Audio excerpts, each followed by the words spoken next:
ന്യൂസിലേക്ക് എല്ലാ പ്രേക്ഷകർക്കും സ്വാഗതം. നല്ലൊരു ഞായറാഴ്ചയായിട്ട് എല്ലാവരും ഇങ്ങനെ വീട്ടിൽ റിലാക്സ് ചെയ്തിരിക്കുമായിരിക്കും അല്ലേ? അപ്പൊ നമുക്ക് നല്ല കുറെ കാഴ്ചകളും വിശേഷങ്ങളും ഒക്കെ ആയിട്ട് കുറച്ച് വാർത്തകളും ഒക്കെ അറിഞ്ഞ് നമ്മുടെ ഈ രാവിലെ ഈ ദിവസം അങ്ങ് തുടങ്ങാം അല്ലെ? അപ്പൊ എല്ലാവർക്കും ഒരു ഹാപ്പി മോർണിംഗ് ആശംസിക്കുകയാണ്. എനിക്ക് തോന്നുന്നു നിങ്ങൾക്ക് ഈ ബാക്ക്ഗ്രൗണ്ട് സ്കോർ ഒരു പക്ഷേ കേൾക്കുന്നുണ്ടാവും. അത് കേൾക്കുമ്പോൾ തന്നെ അറിയാം ഞാൻ എവിടെ ആയിരിക്കും നിൽക്കുന്നതെന്ന്. ഇന്ന് നമ്മളുടെ കൂടെ അതിഥികളായിട്ട് ചേരുന്നത് നിങ്ങൾക്ക് എല്ലാവർക്കും ഒരുപാട് ഇഷ്ടമുള്ള, അറിയാൻ താല്പര്യമുള്ള കുറെ ആൾക്കാരാണ് കേട്ടോ. ഞാൻ ഇന്നുള്ളത് കെന്നൽ ക്ലബ് സെക്രട്ടറി ആയിട്ടുള്ള സതീഷ് ചേട്ടന്റെ വീട്ടിലാണ്. എല്ലാവരും സ്നേഹത്തോടെ പക്കുചേട്ടൻ എന്ന് വിളിക്കുന്ന സതീഷ് ചേട്ടന്റെ വീട്ടിലാണ് ഞാനുള്ളത്. ഇവിടുത്തെ അതിഥികൾ ആരൊക്കെയാണെന്ന് എല്ലാവരും കണ്ടല്ലോ അല്ലേ? ആളുകളെ എനിക്ക് കുറച്ച് പേടിയാണ്. പക്ഷെ എന്തായാലും പ്രേക്ഷകർ നിങ്ങൾക്ക് എല്ലാവർക്കും ഇന്നത്തെ ഈ ഒരു 1.5 മണിക്കൂർ നമ്മൾ വാർത്തകളും വിശേഷങ്ങളും ഒക്കെ അറിയുന്നത് ഇവർക്കൊപ്പം ആയിരിക്കും. ഇവരുടെ വിശേഷങ്ങളും അറിയാം. അതോടൊപ്പം തന്നെ ഇവിടെ വലിയൊരു ബോൺസായി ഗാർഡനും ഉണ്ട് കേട്ടോ. അപ്പൊ അതിന്റെ വിശേഷങ്ങളും അറിയാം.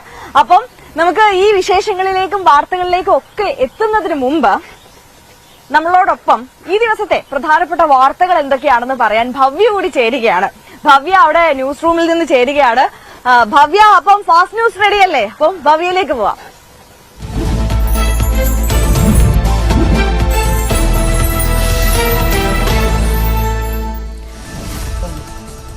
വയനാട് മാനന്തവാടി പയ്യമ്പള്ളിയിൽ മധ്യവയസ്കരെ കൊലപ്പെടുത്തിയ കാട്ടാന ബേലൂർ മഗ്നിയെ പിടികൂടാനുള്ള ദൌത്യം ഉടൻ ആരംഭിക്കും. ആനയെ മയക്കുവെടിവെച്ച് മുത്തങ്ങയിലേക്ക് മാറ്റാനാണ് തീരുമാനം. കുംക്യാനകളടക്കം പടമലയിൽ സജ്ജമാണ്. കൊല്ലപ്പെട്ട അജീഷിന്റെ മൃതദേഹം ഇന്ന് സംസ്കരിക്കും. പടമല സെന്റ് അൽഫോൺസ് പള്ളിയിൽ വൈകിട്ട് 3-നാണ് സംസ്കാരം. മാനന്തവാടിയിൽ കാട്ടാനയുടെ ആക്രമണത്തിൽ അജീഷിന്റെ മരണം ഞെട്ടിക്കുന്നതെന്ന് രാഹുൽ ഗാന്ധി MP. സംസ്ഥാന സർക്കാർ അടിയന്തര നടപടികൾ സ്വീകരിക്കണമെന്നും ധനസഹായം നൽകണമെന്നും രാഹുൽ.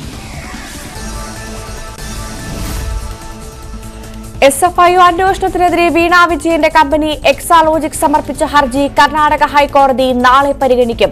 ജസ്റ്റിസ് നാഗപ്രസന്നയുടെ ബെഞ്ചാണ് ഹർജി പരിഗണിക്കുക. കഴിഞ്ഞ ദിവസമാണ് എക്സാലോജിക് കർണാടക ഹൈക്കോടതിയെ സമീപിച്ചത്.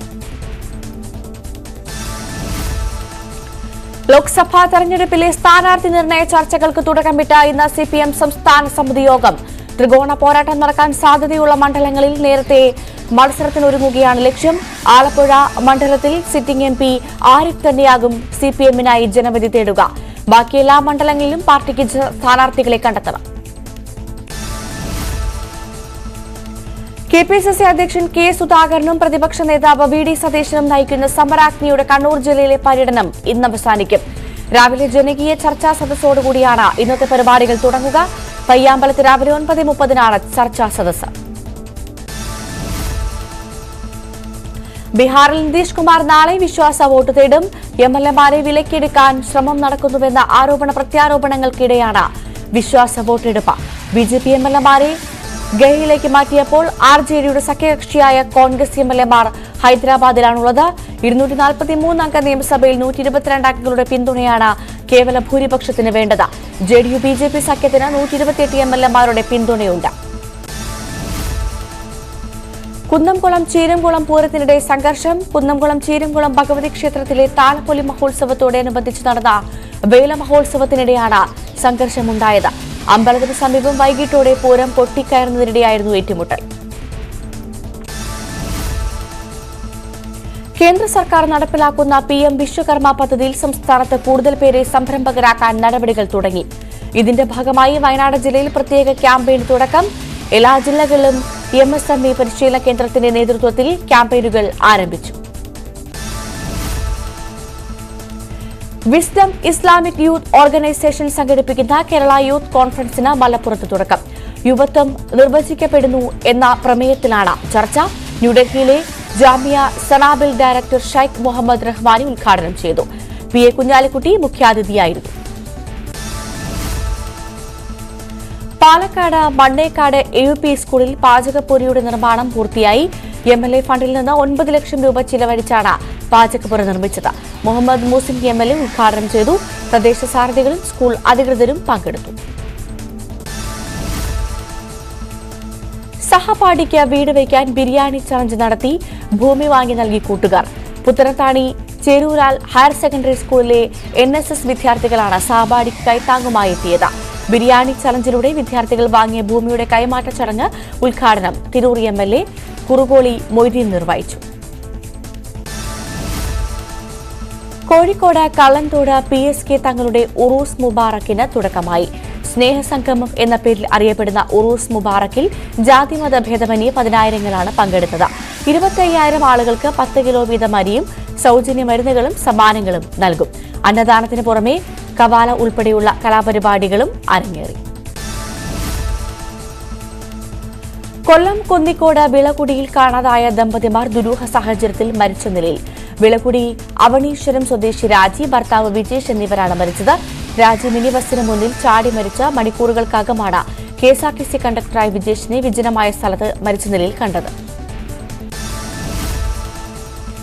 പീഡന പരാതിയിൽ വൈദികനെതിരെ കേസ്. CSI സഭ തിരുവനന്തപുരം LMS ആസ്ഥാനത്ത് ബുക്ക് സ്റ്റാളിന്റെ ചുമതലയുള്ള ഫാദർ ജസ്റ്റിസ് കുമാറിനെയാണ് എതിരെയാണ് കേസ്. ജീവനക്കാരുടെ പരാതിയിലാണ് മ്യൂസിയം പോലീസ് കേസെടുത്തത്. കൊടുങ്ങല്ലൂർ മതിലകത്ത് വീട് ആക്രമിച്ച യുവാവിനെ തലക്കടിച്ച് കൊല്ലാൻ ശ്രമിച്ച കേസിൽ പ്രതി പിടിയിൽ. കോതമ്പറമ്പ് സ്വദേശി സിജീഷിനെ ആക്രമിച്ച കേസിലാണ് പ്രതി വിഷ്ണുപ്രസാദ് അറസ്റ്റിലായത്. അയൽ വീട്ടിൽ വന്ന് ബഹളമുണ്ടാക്കിയത് ചോദ്യം ചെയ്തതിന്റെ വൈരാഗ്യത്തിലായിരുന്നു ആക്രമണം. എംപ്ലോയീസ് പ്രൊവിഡന്റ് ഫണ്ട് നിക്ഷേപങ്ങൾക്കുള്ള പലിശ നിരക്ക് ഉയർത്തി. 8.25% പലിശ നിരക്ക്. 3 വർഷത്തിനിടയിലെ ഏറ്റവും ഉയർന്ന പലിശ നിരക്കാണിത്.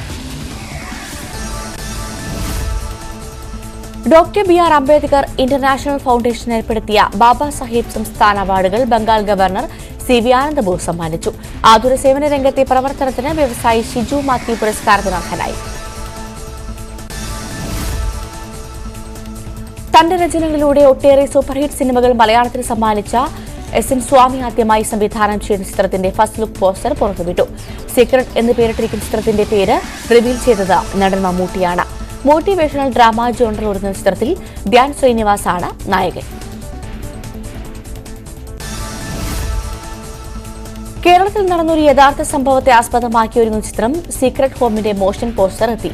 ഓരോ വീട്ടിലും രഹസ്യങ്ങളുണ്ട് എന്ന ടാഗ് ലൈനുമായി എത്തിയ ചിത്രത്തിന്റെ ഫസ്റ്റ് ലുക്ക് പോസ്റ്റർ ഏറെ ശ്രദ്ധ നേടിയിരുന്നു. ക്രൈം ഡ്രാമയായ എത്തുന്ന ചിത്രം അഭയകുമാർ കെയാണ് സംവിധാനം ചെയ്തിരിക്കുന്നത്. ശിവദ, ചന്തുനാഥ്, അപർണദാസ്, അനു മോഹൻ എന്നിവർ പ്രധാന കഥാപാത്രങ്ങളായി എത്തുന്നുണ്ട്. പ്രശസ്ത പിന്നണി ഗായകൻ ഹരിഹരൻ കേന്ദ്ര കഥാപാത്രത്തെ അവതരിപ്പിക്കുന്ന ദയാഭാരതിയുടെ ടൈറ്റിൽ പോസ്റ്റർ പുറത്തിറങ്ങി. സംവിധായകൻ വിനയൻ തന്റെ സോഷ്യൽ മീഡിയ പേജിലൂടെ കൂടിയാണ് പോസ്റ്റർ പങ്കുവച്ചത്. KG വിജയകുമാറാണ് ചിത്രത്തിന്റെ രചനയും സംവിധാനവും നിർവഹിച്ചിരിക്കുന്നത്. ആരാധകർ ഏറെ ആകാംക്ഷയോടെ കാത്തിരിക്കുന്ന ചിത്രമാണ് മോഹൻലാൽ ആദ്യമായി സംവിധാനം ചെയ്യുന്ന ബാറോസ്. ഹോളിവുഡിലെ സോണി സ്റ്റുഡിയോയിൽ ബറോസ് കണ്ട വിവരം സോഷ്യൽ മീഡിയകൾ വഴി പങ്കുവച്ചിരിക്കുകയാണ് മോഹൻലാൽ. മാർക്കിലിയനും ജോനാഥൻ മില്ലറിനുമൊപ്പം സോണി സ്റ്റുഡിയോയിൽ ബാറോസ് കണ്ട ചിത്രം മോഹൻലാൽ പങ്കുവച്ചു. തെലുങ്ക് താരം ശിവ കണ്ടുകാരി നായകനായി എത്തുന്ന ചിത്രം ഭൂതടം ഭാസ്കർ നാരായണയുടെ ട്രെയിലർ പുറത്തുവിട്ടിരിക്കുകയാണ് അണിയറ പ്രവർത്തകർ. പുരുഷോത്തം റാസ് സംവിധാനം ചെയ്തിരിക്കുന്ന ചിത്രത്തിൽ ഋഷി സിംഗാണ് നായികയായി എത്തുന്നത്. ഒരു പുരാണ പശ്ചാത്തലത്തിൽ നടക്കുന്ന കുറ്റാന്വേഷണ കഥയാണ് ചിത്രം പറയുന്നത്. കുഞ്ഞിരാമ പണിക്കർ കഥാതിരക്കഥ സംഭാഷണം എഴുതി സംവിധാനം ചെയ്യുന്ന ഹത്തനി ഉദ്യോഗ ചിത്രീകരണം പൂർത്തിയായി.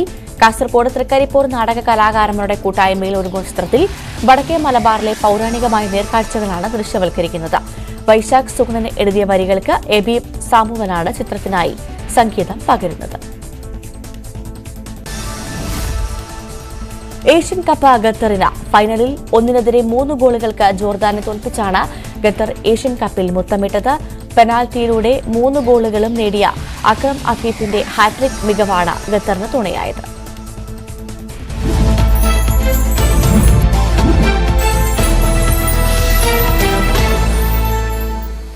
Welcome back. Thank you Bhavya. നമ്മള് ഈ ദിവസത്തെ പ്രധാനപ്പെട്ട വാർത്തകളെല്ലാം അതിവേഗം ഒന്ന് അറിഞ്ഞു. ഇനി നമ്മൾ വീണ്ടും മോർണിംഗ് വൈബ്സിലേക്ക് തിരികെ എത്തുകയാണ്. ഞാൻ പറഞ്ഞല്ലോ നേരത്തെ, ഇന്ന് ആരാണ് നമ്മളുടെ കൂടെ അതിഥികളായി ചേരുന്നത് എന്നുള്ളത്. നിങ്ങൾക്ക് എല്ലാം ഒരുപാട് ഇഷ്ടപ്പെട്ട കുറച്ചധികം ആൾക്കാരാണ്. അപ്പം ഊരൂട്ടമ്പലത്താണ്, തിരുവനന്തപുരം ഊരൂട്ടമ്പലത്താണ് നമ്മുടെ പക്കുചേട്ടന്റെ വീട്. കെന്നൽ ക്ലബ് സെക്രട്ടറിയാണ്. കേരളത്തിലെ തന്നെ ഏറ്റവും ഫേമസ് ആയിട്ടുള്ള ഡോഗ് ട്രെയിനറാണ്, ഡോഗ് എക്സിബിഷൻ ഹോൾഡറാണ് അദ്ദേഹം. ഇതെല്ലാവർക്കും, പെറ്റ് ലവേഴ്സിന് എല്ലാവർക്കും ഇദ്ദേഹത്തെയും ഇദ്ദേഹത്തിന്റെ വീട്ടിലെ ഈ താരങ്ങളെയും ഒക്കെ സ്വാഭാവികമായിട്ടും അറിയായിരിക്കും. അപ്പം നമ്മുടെ കൂടെ ആദ്യം ചേരുന്നത് ബ്രൂട്ടസ് ആണ്. ബ്രൂട്ടസ് എത്ര വയസ്സായി? ഇവന് 5 വയസ്സായി. 5 ഇയേഴ്സായി. ഇവിടെ ഒരുപാട്, അതായത് ഇവിടെ ഇല്ലാത്ത ബ്രീഡ്സ് ഒന്നും ഇല്ല എന്ന് തന്നെ പറയാം. എല്ലാ ഫേമസ് ആയിട്ടുള്ള ബ്രീഡ്സും ഇവിടെ ഉണ്ട്. ഇവൻ ആളുകളോട്, പുറത്തുനിന്ന് വരുന്ന ആളുകളോടും കുറച്ചധികം ഇണങ്ങി നിൽക്കുന്ന ഒരു ആളായതുകൊണ്ട് വലിയ പ്രശ്നമില്ല. പക്ഷെ കുറച്ച് ഭീകരരായിട്ടുള്ള ആൾക്കാർ ഇതിനുള്ളിലുണ്ട്. നമുക്ക് അവരുടെ വിശേഷങ്ങളിലേക്ക് പോകാം. ആദ്യം നമുക്ക് ബ്രൂട്ടസിൽ നിന്ന് തന്നെ തുടങ്ങാം. ചേട്ടാ, ഈ എത്ര നാളായി ചേട്ടൻ ഈ പെറ്റ്സുമായിട്ടുള്ള ഈ ഒരു സൗഹൃദം തുടങ്ങിയിട്ട്? എന്റെ കുട്ടിക്കാലം മുതൽ തന്നെ പെറ്റ്സുമായിട്ട് ഇടപഴകി ജീവിക്കുകയാണ്. ഒരു 4-5 ഡോഗ്സും അതുപോലെ കാറ്റ്, ബേർഡ്സ് ഇതൊന്നും ഇല്ലാതെ ജീവിക്കാൻ പറ്റാത്ത ഒരു അവസ്ഥയാണ്. അപ്പോൾ ഞങ്ങളുടെ കുടുംബത്തിന്റെ അംഗങ്ങളായിട്ടാണ് ഇവർ ജീവിക്കുന്നത്. കാരണം അത്രയ്ക്ക് ഞങ്ങൾ അവരുമായിട്ടുള്ള ഒരു അറ്റാച്ച്മെന്റ് കാര്യങ്ങൾ ആ രീതിയിലാണ്. അപ്പോൾ അവരും തിരിച്ച് അതിലേറെ സ്നേഹമാണ് തിരിച്ചു തന്നുകൊണ്ടിരിക്കുന്നത്. അറിയാം, ഇങ്ങനെയുള്ള പെറ്റ് ലവേഴ്സിനൊക്കെ ഒരുപക്ഷെ അവരുടെ മക്കളെ നോക്കുന്നതിലും കാര്യമായിട്ടായിരിക്കും ഈ പെറ്റ്സുകളെ നോക്കുന്നത്. ഇവിടെ ഇപ്പം എത്ര ബ്രീഡ്സ് ഉണ്ട്? എനിക്കൊരു 12 ബ്രീഡ്സ് ഉണ്ട്. Beagle, Siberian husky, Rottweiler, great Dane, beagle, Pomeranian, American bully, അങ്ങനെ തുടങ്ങി റോട്ട്വെയിലറാണ് മെയിനായിട്ട് ചെയ്യുന്നത്. 5 റോട്ട്വെയിലറാണ്. അതിൽ 3 മെയിലും 2 ഫീമെയിലും ഉണ്ട്. അത് റോട്ട്വെയിലർ എന്ന് പറയുമ്പോൾ അതിന്റെ ഒരു ഡോഗ്സിലെ ഏറ്റവും എന്താ പറയണ, ആൾക്കാർ ഭയപ്പെടുന്നു, എന്നാൽ അങ്ങനെ പറയുന്നത്ര പ്രശ്നമൊന്നുമില്ല. നമ്മൾ സ്നേഹിച്ചു കഴിഞ്ഞാൽ അതിന്റെ അപ്പുറം സ്നേഹം നമുക്ക് എത്രയോ ഇരട്ടിയായിട്ട് തിരിച്ചു തരികയും നമ്മൾ വളർത്തുന്നതിനെ ഡിപ്പെൻഡ് ചെയ്ത് നമ്മുടെ കൂടെ അത്രയും അറ്റാച്ച്ഡ് ആയിട്ട് നിൽക്കുന്ന ഒരു ബ്രീഡും കൂടിയാണ്. പക്ഷെ നമ്മളൊന്ന് പിണങ്ങിക്കഴിഞ്ഞാൽ ആള് മാറുമോ? ഇല്ല, അങ്ങനെയൊന്നുമില്ല. അതാണ് ഞാൻ പറഞ്ഞത്, വളർത്തുന്നതിനെ ഡിപ്പെൻഡ് ചെയ്തിരിക്കും അതിന്റെ പെരുമാറ്റം എന്ന് പറയുന്നത്. നമ്മൾ അത്രയും കുട്ടികളെ പോലെ, ഇല്ലെങ്കിൽ നമ്മൾ അത്രയും സ്നേഹം കൊടുത്ത് വളർത്തുന്ന ഡോഗ്സ് ഒന്നും അങ്ങനെ വയലന്റ് ആവത്തൊന്നുമില്ല. നമ്മളിപ്പോ കടുവയും പുലിയെയൊക്കെ നമ്മൾ വിദേശ രാജ്യങ്ങളിൽ വീട്ടിൽ വളർത്തുന്നു. അപ്പൊ അതിന്റെ ബേസിക് ആയിട്ടുള്ള സ്വഭാവം അതിനുണ്ടാവും. പക്ഷെ അവര് നമ്മൾ സ്നേഹിച്ച് വളർത്തുമ്പോഴേക്കാണ് അത്രയും ഒരു പെറ്റായിട്ട് ഈ വൈൽഡ് ആനിമൽ ഒരു പെറ്റ് ആനിമലായിട്ട് മാറുന്നത്. അതുകൊണ്ടാണ്. അപ്പൊ ബേസിക് ആയിട്ട് എല്ലാത്തിനും ആ ഒരു ഉള്ളിലുണ്ടാകും. പക്ഷെ അത് ബാക്കി നമ്മുടെ റിലേഷൻഷിപ്പ് പോലെ ഇരിക്കും നമ്മുടെ അടുത്തുള്ള തിരിച്ചുള്ള പെരുമാറ്റവും. അപ്പം ഈ പൊതുവെ ഈ റോഡ് വീലറൊക്കെ പുറത്തുനിന്ന് വരുന്ന ആൾക്കാരെ കാണുമ്പോഴത്തേക്കും ഭയങ്കരമായിട്ട് വയലന്റ് ആവാറുണ്ട്, കുരയ്ക്കിറക്കിയുണ്ട്. അപ്പം ഞാൻ ആദ്യം ഇവന് ഓടി വരുന്ന കണ്ടപ്പോൾ ഭയങ്കരമായിട്ട് പേടിച്ചു പോയി കേട്ടോ. എന്റെ ജീവൻ പോയൊരവസ്ഥയായിരുന്നു. പക്ഷെ നമ്മളെ ആരെയും ആ കാര്യമായിട്ട് മൈൻഡ് ചെയ്തതേ ഇല്ല. ചേട്ടന് ചുറ്റും തന്നെ നിൽക്കുകയായിരുന്നു. അത് ട്രെയിൻ ചെയ്തെടുത്തതാണ്. അവനെ നമ്മള് വീട്ടിനകത്ത് കയറി കിടക്കുക, നമ്മളുമായിട്ട് നമ്മുടെ കൂടെ തന്നെ ഇടപഴകുക. ഞങ്ങളുടെ കുടുംബത്തിന്റെ ഒരു അംഗം തന്നെയാണ് അവൻ. എനിക്ക് 2 പെൺകുട്ടികളാണ്. അപ്പൊ ഞാൻ എല്ലാവരോടും പറയുന്നത് ഇവൻ എന്റെ മകനാണ്, എനിക്ക് ഉള്ള ഒരു മകനാണ് എന്നുള്ള രീതിയിലാണ് ഞങ്ങൾ അവനെ ട്രീറ്റ് ചെയ്യുന്നത്. അവനും തിരിച്ച് അതുപോലെ തന്നെയാണ്. നമ്മളെ ഇപ്പൊ നിങ്ങളുടെ അടുത്തൊക്കെ ഓടി വന്നു, ഒരു പ്രശ്നമില്ല. ഇപ്പൊ എന്നെ എന്തെങ്കിലും ഒരു അറ്റാക്ക് ചെയ്യുകയോ അവനത് പിടിക്കാതെ വരികയൊക്കെ ചെയ്തു കഴിഞ്ഞാൽ തീർച്ചയായിട്ടും ഞാൻ ഒന്നും പറയേണ്ട, ഒരു ആക്ഷൻ പോലും വേണ്ട, അവൻ തിരിച്ച് അവരെ അറ്റാക്ക് ചെയ്യും. എന്നെ ആരെങ്കിലും ഉപദ്രവിച്ചു കഴിഞ്ഞാൽ, എന്നെയോ വൈഫും 2 കുട്ടികളും ഉണ്ട്, അവരെ ആരെങ്കിലും ഉപദ്രവിക്കുന്ന കണ്ടു കഴിഞ്ഞാൽ, വെറുതെ അടിക്കുന്നത് കണ്ടു കഴിഞ്ഞാൽ മതി, അവൻ റിയാക്ട് ചെയ്യും. ഇവനിപ്പം എത്ര വയസ്സായി? 5 വയസ്സായി. 5 വയസ്സായി അല്ലേ? അതെ, ഇന്ത്യൻ ചാമ്പ്യനാണ്. അവനെ UP നിന്നാണ് കൊണ്ടുവന്നത്. അവന്റെ യഥാർത്ഥ പേര് കോണ്ടോ ഓഫ് ഗുജറാൾ എന്നാണ്. ഗുജറാൾ എന്ന് പറയുന്ന ഒരാളാണ് ഇതിനെ ബ്രീഡ് ചെയ്തത്. ഇവന്റെ അച്ഛൻ ഇന്റർനാഷണൽ ചാമ്പ്യനാണ്. അസ്കോ ഏൾ ആന്റണീസ് എന്നാണ് അതിന്റെ പേര്. ഇമ്പോർട്ടഡ് ഡോഗാണ്. അപ്പോൾ ഞാൻ നല്ല വില കൊടുത്ത് കുഞ്ഞുനാളിൽ വാങ്ങിച്ച് കൊണ്ടുവന്ന് ഷോകളിലെല്ലാം പ്രസന്റ് ചെയ്ത് അങ്ങനെ ചാമ്പ്യനായി. എത്ര ഷോകളിൽ പങ്കെടുത്തിട്ടുണ്ടാവും ഇവൻ? ഷോകള് ഒരു 15ഓളം ഷോകള് പങ്കെടുത്തിട്ടുണ്ട്. ആദ്യത്തെ 2 ഷോ കൊണ്ട് തന്നെ ഇവന് 4 CC എന്ന് പറയും, ചലഞ്ചിങ് സർട്ടിഫിക്കറ്റ്. 4 CC കിട്ടിക്കഴിഞ്ഞാലാണ് ഒരു ഡോഗ് ചാമ്പ്യൻ ആവുന്നത്. അത് അത്ര നിസ്സാര കാര്യമല്ല. വളരെ വളരെ ചിലപ്പോ 10-30 ഷോയിൽ കൊണ്ടുപോയി കഴിഞ്ഞാലേ അത് നേടിയെടുക്കാൻ പറ്റും.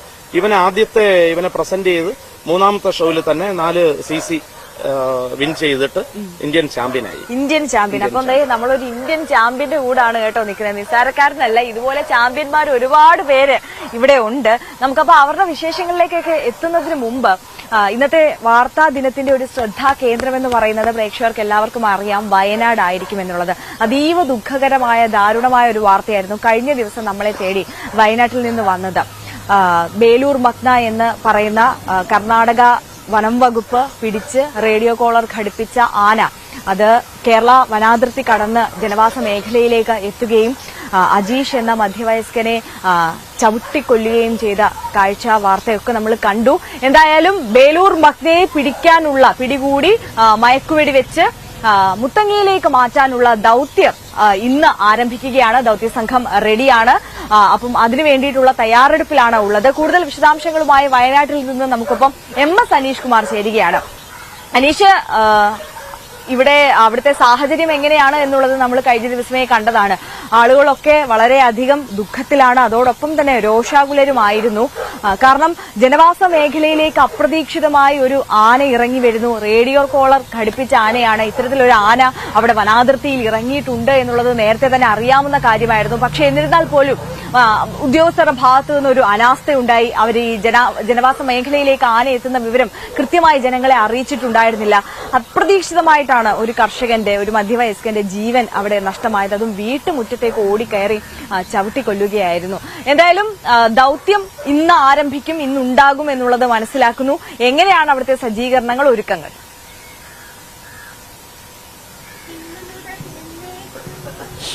അങ്ങേയറ്റം ദുഃഖകരമായ സങ്കടകരമായ ഒരു സാഹചര്യത്തിൽ കൂടി തന്നെയാണ് ഈ മേഖല ഇപ്പോൾ കടന്നുപോയിക്കൊണ്ടിരിക്കുന്നത്. ഇന്നലെ മരിച്ച അജീഷിന്റെ വീട്ടിലാണുള്ളത്. അദ്ദേഹത്തിന്റെ മൃതദേഹം ഇന്നലെ രാത്രി 10 മണിയോടുകൂടി വീട്ടിലെത്തിച്ചിരുന്നു. ആളുകൾ ഓരോരുത്തരായി നാട്ടുകാർ എത്തി അദ്ദേഹത്തിന് അന്തിമോപചാരം അർപ്പിച്ച് മടങ്ങുന്ന കാഴ്ചയാണ് കഴിയുന്നത്. ഉച്ചതിരിഞ്ഞ് അദ്ദേഹത്തിന്റെ സംസ്കാര ചടങ്ങുകൾ ഉണ്ടാവുകയും ചെയ്യും. എന്തായാലും ഒരു വശത്ത് ഇത്തരം കാര്യങ്ങൾ നടക്കുമ്പോൾ മറുവശത്ത് ഈ ആനയെ പിടികൂടുന്നതിനുള്ള ദൌത്യം പുരോഗമിക്കുന്നു എന്നാണ് അധികൃതർ പറയുന്നത്. ഇന്നലെ രാത്രി ഏതാണ്ട് മുഴുവൻ സമയവും ചാലിഗദ്ദ എന്ന സ്ഥലത്തെ കുന്നിൻ മുകളിലാണ് ആന നിലയുറപ്പിച്ചിരിക്കുന്നത്. പക്ഷേ ഇന്ന് രാവിലെ ഇപ്പോൾ ആന എവിടെയെന്നത് സംബന്ധിച്ച കൃത്യമായൊരു വിവരം നൽകാൻ വനംവകുപ്പിനും പോലീസിനുമൊന്നും കഴിയുന്നില്ല എന്നതാണ് വസ്തുത. കാരണം ഈ റേഡിയോ കോളർ സിഗ്നലുകൾ കനത്ത മഞ്ഞായതിനാൽ ലഭ്യമാവുന്നില്ല എന്ന വിശദീകരണമാണ് അവരുടെ ഭാഗത്തുനിന്നും ഉണ്ടാവുന്നത്. ഇടയ്ക്ക് രാത്രിയിൽ കുർവ ദ്വീപ് വഴി ആന പുറത്തേക്ക് ഇറങ്ങി കാട്ടിലേക്ക് പോയി എന്നടക്കമുള്ള ചില അഭ്യൂഹങ്ങൾ പരന്നിരുന്നു. പക്ഷേ ഒരു ഔദ്യോഗികമായ സ്ഥിരീകരണം ഇക്കാര്യത്തിൽ ലഭിക്കാത്ത ഒരു സാഹചര്യമുണ്ട്. ഈ ആന വീണ്ടും ഈ കുന്നിൻ മുകളിൽ നിന്നും താഴേക്ക് ജനവാസ കേന്ദ്രങ്ങളിലേക്ക് ഇറങ്ങി പോയിരുന്നു എന്ന് പറയുന്നു. പക്ഷേ അവിടെ നിന്ന് വീണ്ടും തിരിച്ച് കുന്നിൻ മുകളിലേക്ക് തന്നെ കയറി എന്നാണ് മനസ്സിലാക്കാൻ കഴിയുന്നത്. എന്തായാലും പോലീസും ഈ വനംവകുപ്പിന്റെ ഉദ്യോഗസ്ഥരുമൊക്കെ ആ മേഖലയിൽ തന്നെ തമ്പടിച്ച് നിൽക്കുന്ന കാഴ്ച നമുക്ക് രാവിലെ കാണാൻ കഴിഞ്ഞു. എന്തായാലും അങ്ങേയറ്റം വൈകാരികമായ ഒരു അന്തരീക്ഷമാണ് ഈ അജീഷിന്റെ വീട്ടിൽ, ഈ ചാലിഗദ്ദയ്ക്ക് സമീപമുള്ള വീട്ടിലുള്ളത്. മൃതദേഹം ഇന്നലെ രാത്രി എത്തിയ ശേഷം ആളുകൾ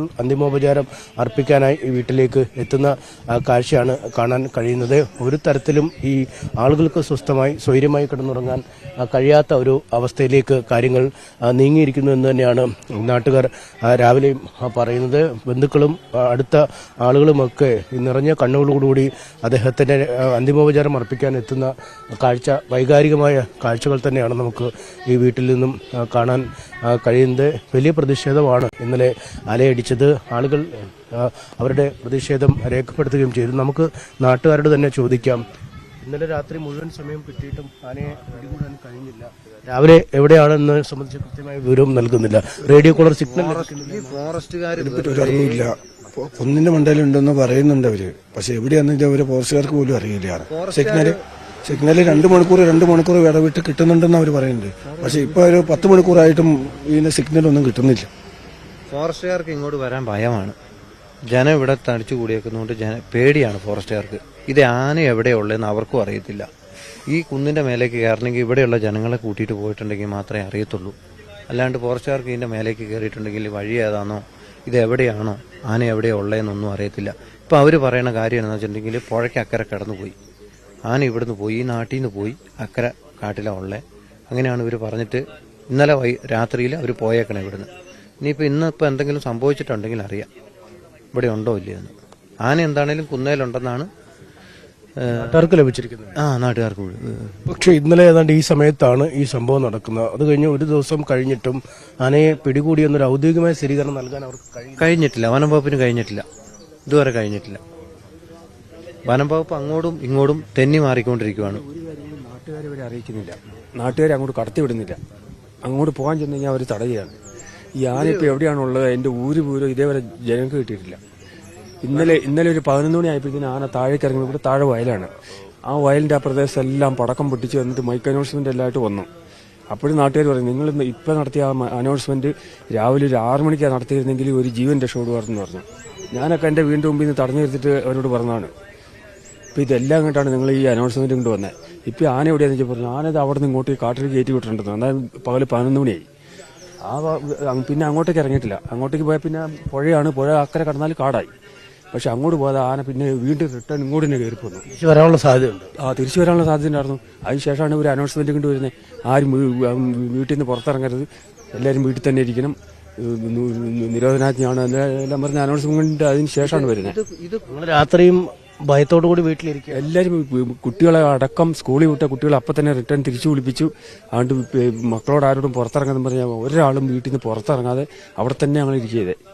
ഇന്നലെ രാത്രി നിങ്ങളുടെ ജീവിതം എങ്ങനെയായിരുന്നു? രാത്രി ജീവിതം എന്ന് പറഞ്ഞാൽ രാത്രി എല്ലാവരും സത്യം പറഞ്ഞാൽ ഒന്ന് പേടി, രണ്ടാമത് സങ്കടം. ഇവിടെ ഒരു 160 പേർക്ക് കുടിവെള്ളം കൊടുക്കുന്ന ഒരു പദ്ധതിയുണ്ട്. ഞാൻ അതിന്റെ സെക്രട്ടറി ഈ അജീഷ് എന്ന് പറഞ്ഞ ആൾ അതിന്റെ വൈസ് പ്രസിഡന്റുമാണ്.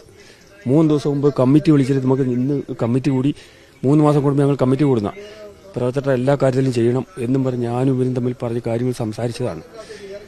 എന്നാലും ഒരൊറ്റ നിമിഷം കണ്ട് ആ ആള് പോയി എന്ന് പറയുമ്പോൾ നമുക്ക് ഒരു കാരണവശാലും ഉൾക്കൊള്ളാൻ പറ്റുന്നില്ല. ഇതിനകത്ത് വേറെ ഒരു കാര്യം കൂടിയുണ്ട്. ഈ ഇത്രയും നല്ലൊരു മനുഷ്യൻ ഈ സമൂഹത്തിൽ ഈ പ്രദേശത്ത് കാണാൻ കിട്ടൂല. ഇവിടെ അമ്പലത്തിൽ ഉത്സവം ഇതിലെ താലപ്പൊലിയൊക്കെ വരുന്നു കഴിഞ്ഞാൽ ഏറ്റവും കൂടുതൽ ഇവരെല്ലാവരും അതിൽ ഏറ്റവും മുമ്പിൽ ഇറങ്ങുന്ന ഈ അജിയാണ്. അതേപോലെ എന്ത് നാട്ടിലെ കാര്യത്തിലും പള്ളിയിലാണെങ്കിൽ വേണ്ടപ്പെട്ട ആള്. ഇത്രയും നല്ലൊരു ചെറുപ്പക്കാരന്റെ വിയോഗം എന്ന് പറഞ്ഞാൽ ഒരു കാരണവശാലും നാടിന് താങ്ങാൻ പറ്റുന്നതല്ല. ഇതിന് വേറെ ഒരു കാര്യം എന്ന് പറഞ്ഞിട്ടുണ്ടെങ്കിൽ ഇന്നലെ രാത്രിയിൽ ഇത് കൂടാണ്ട് വേറെ 5 ആനയും കൂടെ ഇങ്ങോട്ട് ഇറങ്ങിയിട്ടുണ്ട് കാട്ടിന്റെ ഉള്ളിൽ നിന്ന്. അവർക്ക് അതിനെയും ഓടിക്കാൻ പറ്റത്തില്ല, ഇതിനെയും ഓടിക്കാൻ പറ്റത്തില്ല. അതിന്റെ ഇടയ്ക്ക് ജനങ്ങൾ അങ്ങോട്ട് പോകാണ്ടിരിക്കാൻ വേണ്ടിയിട്ട് പോലീസുകാരെ ഇവിടെ നിയമിച്ചു വെച്ചേക്കുന്നു. മൊത്തം പ്രശ്നമായി നിൽക്കുകയാണ്. അതെ അതെ അതെ, ഇവിടെ ജീവിക്കാൻ പറ്റാത്തൊരവസ്ഥയായിട്ടുണ്ട് ഇപ്പോൾ ഉള്ളത്. വീട്ടിലെ കുട്ടികളുടെയും സ്ത്രീകളുടെയൊക്കെ അവസ്ഥ എന്തായിരുന്നു? ആനയെ പിടിക്കാത്തൊരു സാഹചര്യം നിലവിലുണ്ട്. സത്യത്തിൽ ഇന്നലെ ഒരു ചർച്ച എന്ന് പറഞ്ഞ് നടന്നത് വെറും ചർച്ച എന്ന് പറയാൻ പറ്റില്ല. അത് അവസാന നിമിഷം വന്നപ്പോൾ ഞങ്ങളെ വഞ്ചിക്കുകയാണ് ചെയ്തിരിക്കുന്നത്. ഇവിടുത്തെ ജനങ്ങൾക്ക് യാതൊരു സുരക്ഷയും നൽകുന്ന ഒരു സംവിധാനങ്ങളും ഇന്നലത്തെ ചർച്ചയിൽ തീരുമാനം ഉണ്ടായിട്ടില്ല. ഇവിടെ വന്നിരിക്കുന്നത് ഇന്നലെ മരിച്ച അജിയുടെ കുടുംബത്തിന് ഇതിനു മുമ്പ് എന്തുണ്ടായോ അതേപോലെ ഒരു 10 ലക്ഷം രൂപ കൊടുത്തു എന്നല്ലാണ്ട് വേറെ എന്തൊരു കാര്യം ഉണ്ടായിരിക്കുന്നത് എന്നോട് നടത്താൻ പറ്റുന്ന കാര്യങ്ങളൊന്നുമല്ല. ഇനിയൊന്നും ഉണ്ടാവില്ല. ഇതിനു മുമ്പ് ഇവിടെ മരിച്ച ശശിയേട്ടന്റെ മകന് സ്ഥിരം ജോലി ഇതുവരെ കൊടുത്തിട്ടില്ല. ഇപ്പോഴും അതുപോലെ തന്നെ ആ കുടുംബത്തോട് കാണിച്ച നീതി അത് തന്നെയല്ലേ ഇനി ഇവിടെ കാണിക്കാൻ പോകുന്നത്. പ്രത്യേകിച്ചൊന്നുമില്ല. ഇവിടുത്തെ നിയമ സംവിധാനങ്ങൾ മാറ്റിയെഴുതണം. ഇത് ജനങ്ങൾക്ക് യാതൊരു സുരക്ഷയില്ല. ഇവിടെ ജനങ്ങൾക്ക് അല്ല മൃഗങ്ങളെയാണ് പരിഗണനയുള്ളത്. ഒരാനയാണെന്നുള്ള ചത്തങ്ങൾ എത്ര കോടികൾ മുടക്കും? അതിനൊരു മടിയുണ്ടാവില്ലല്ലോ. ഒരു സഹോദരൻ, ഞങ്ങളുടെ ഒരു സഹോദരൻ മരിച്ചിട്ട് എന്താ അതിനോട് നീതി എന്താ കാണിച്ചത്? എത്ര സമയം കഴിഞ്ഞിട്ടാ ഉദ്യോഗസ്ഥന്മാർ വന്നത്? എന്താണ് ഇവിടുത്തെ ഭരണകൂടം ഇങ്ങനെ കാണിക്കുന്നത്? ഇതാണോ ജനങ്ങളോട് കാണിക്കേണ്ടത്? ഈ ജനങ്ങളുടെ വോട്ട് മേടിച്ച് ജയിച്ച് ഇരിക്കുന്ന ഇങ്ങനെയാണോ കാണിക്കേണ്ടത്? ഇതാണോ മര്യാദ? ആനയെ ഇതുവരെ പിടിച്ചിട്ടുമില്ല. ആനയെ പിടിക്കാനുള്ള ഒരു സംവിധാനങ്ങളും ഇതുവരെ ചെയ്തിട്ടില്ല. ഇവിടെ പുലിയുണ്ട്, കരടി ഇറങ്ങിയിട്ടുണ്ട്, ആന ഇതുപോലെ കിടന്ന് വിലസുന്നു. എന്താണ് ഇവിടെ ജനങ്ങൾക്ക് എന്താണ് സുരക്ഷ? ഈ വയനാട്ടിലെ ജനങ്ങൾക്ക് എന്ത് സുരക്ഷയാണ് നൽകുന്നത്?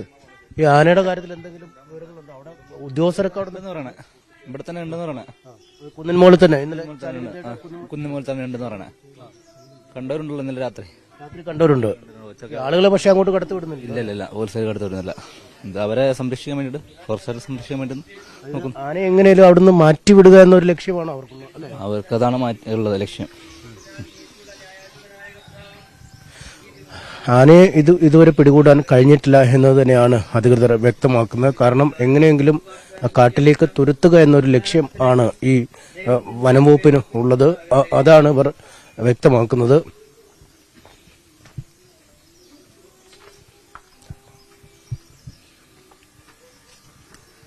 മരിച്ച ആളുടെ ജീവിതമാർഗം ഇതാണ്. ഈ മെഷീനൊക്കെയാണ് മരിച്ച ആളുടെ ജീവിതമാർഗം. ഈ കാട് വെട്ടുന്ന മെഷീനും കൊണ്ടാണ് കാട് വെട്ടാൻ പോയിട്ടാണ് ജീവിച്ചുകൊണ്ടിരുന്നത്. കാടുകളിൽ തന്നെ പണിയെടുക്കുമായിരുന്നു. കാട് വെട്ടി, അതായത് തോട്ടത്തിന്റെ ഉള്ളിലുള്ള കാട് വെട്ടിയിട്ട് അങ്ങനെ കാട് വെട്ടി കൊടുത്തിട്ട് മണിക്കൂർ